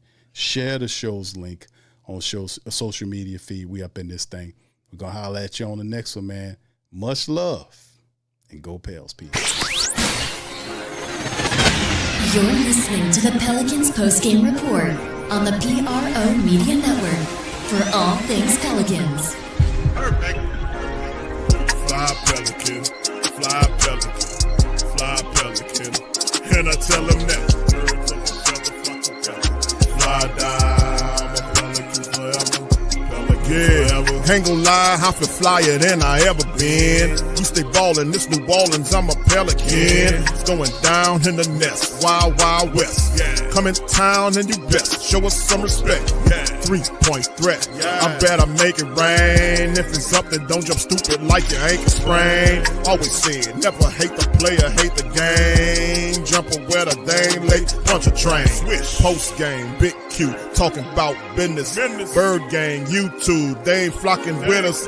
Lock up the division mission, get into the finals. Finish competition, then it's going win the title. I know this flyer than you can get. Such a threat that the refs just might call a tag. You could double, you could press, but you can't check. Right, left, slide by you like a Eurostep. Fly Pelican, fly Pelican, fly Pelican. And I tell them that birds of a feather flock together. Fly down, I'm a Pelican forever. Pelican forever. And never, and never, and never, and never, and never, and never say birds of a feather flock together. Yeah, fly down, I'm a Pelican forever. Pelican forever.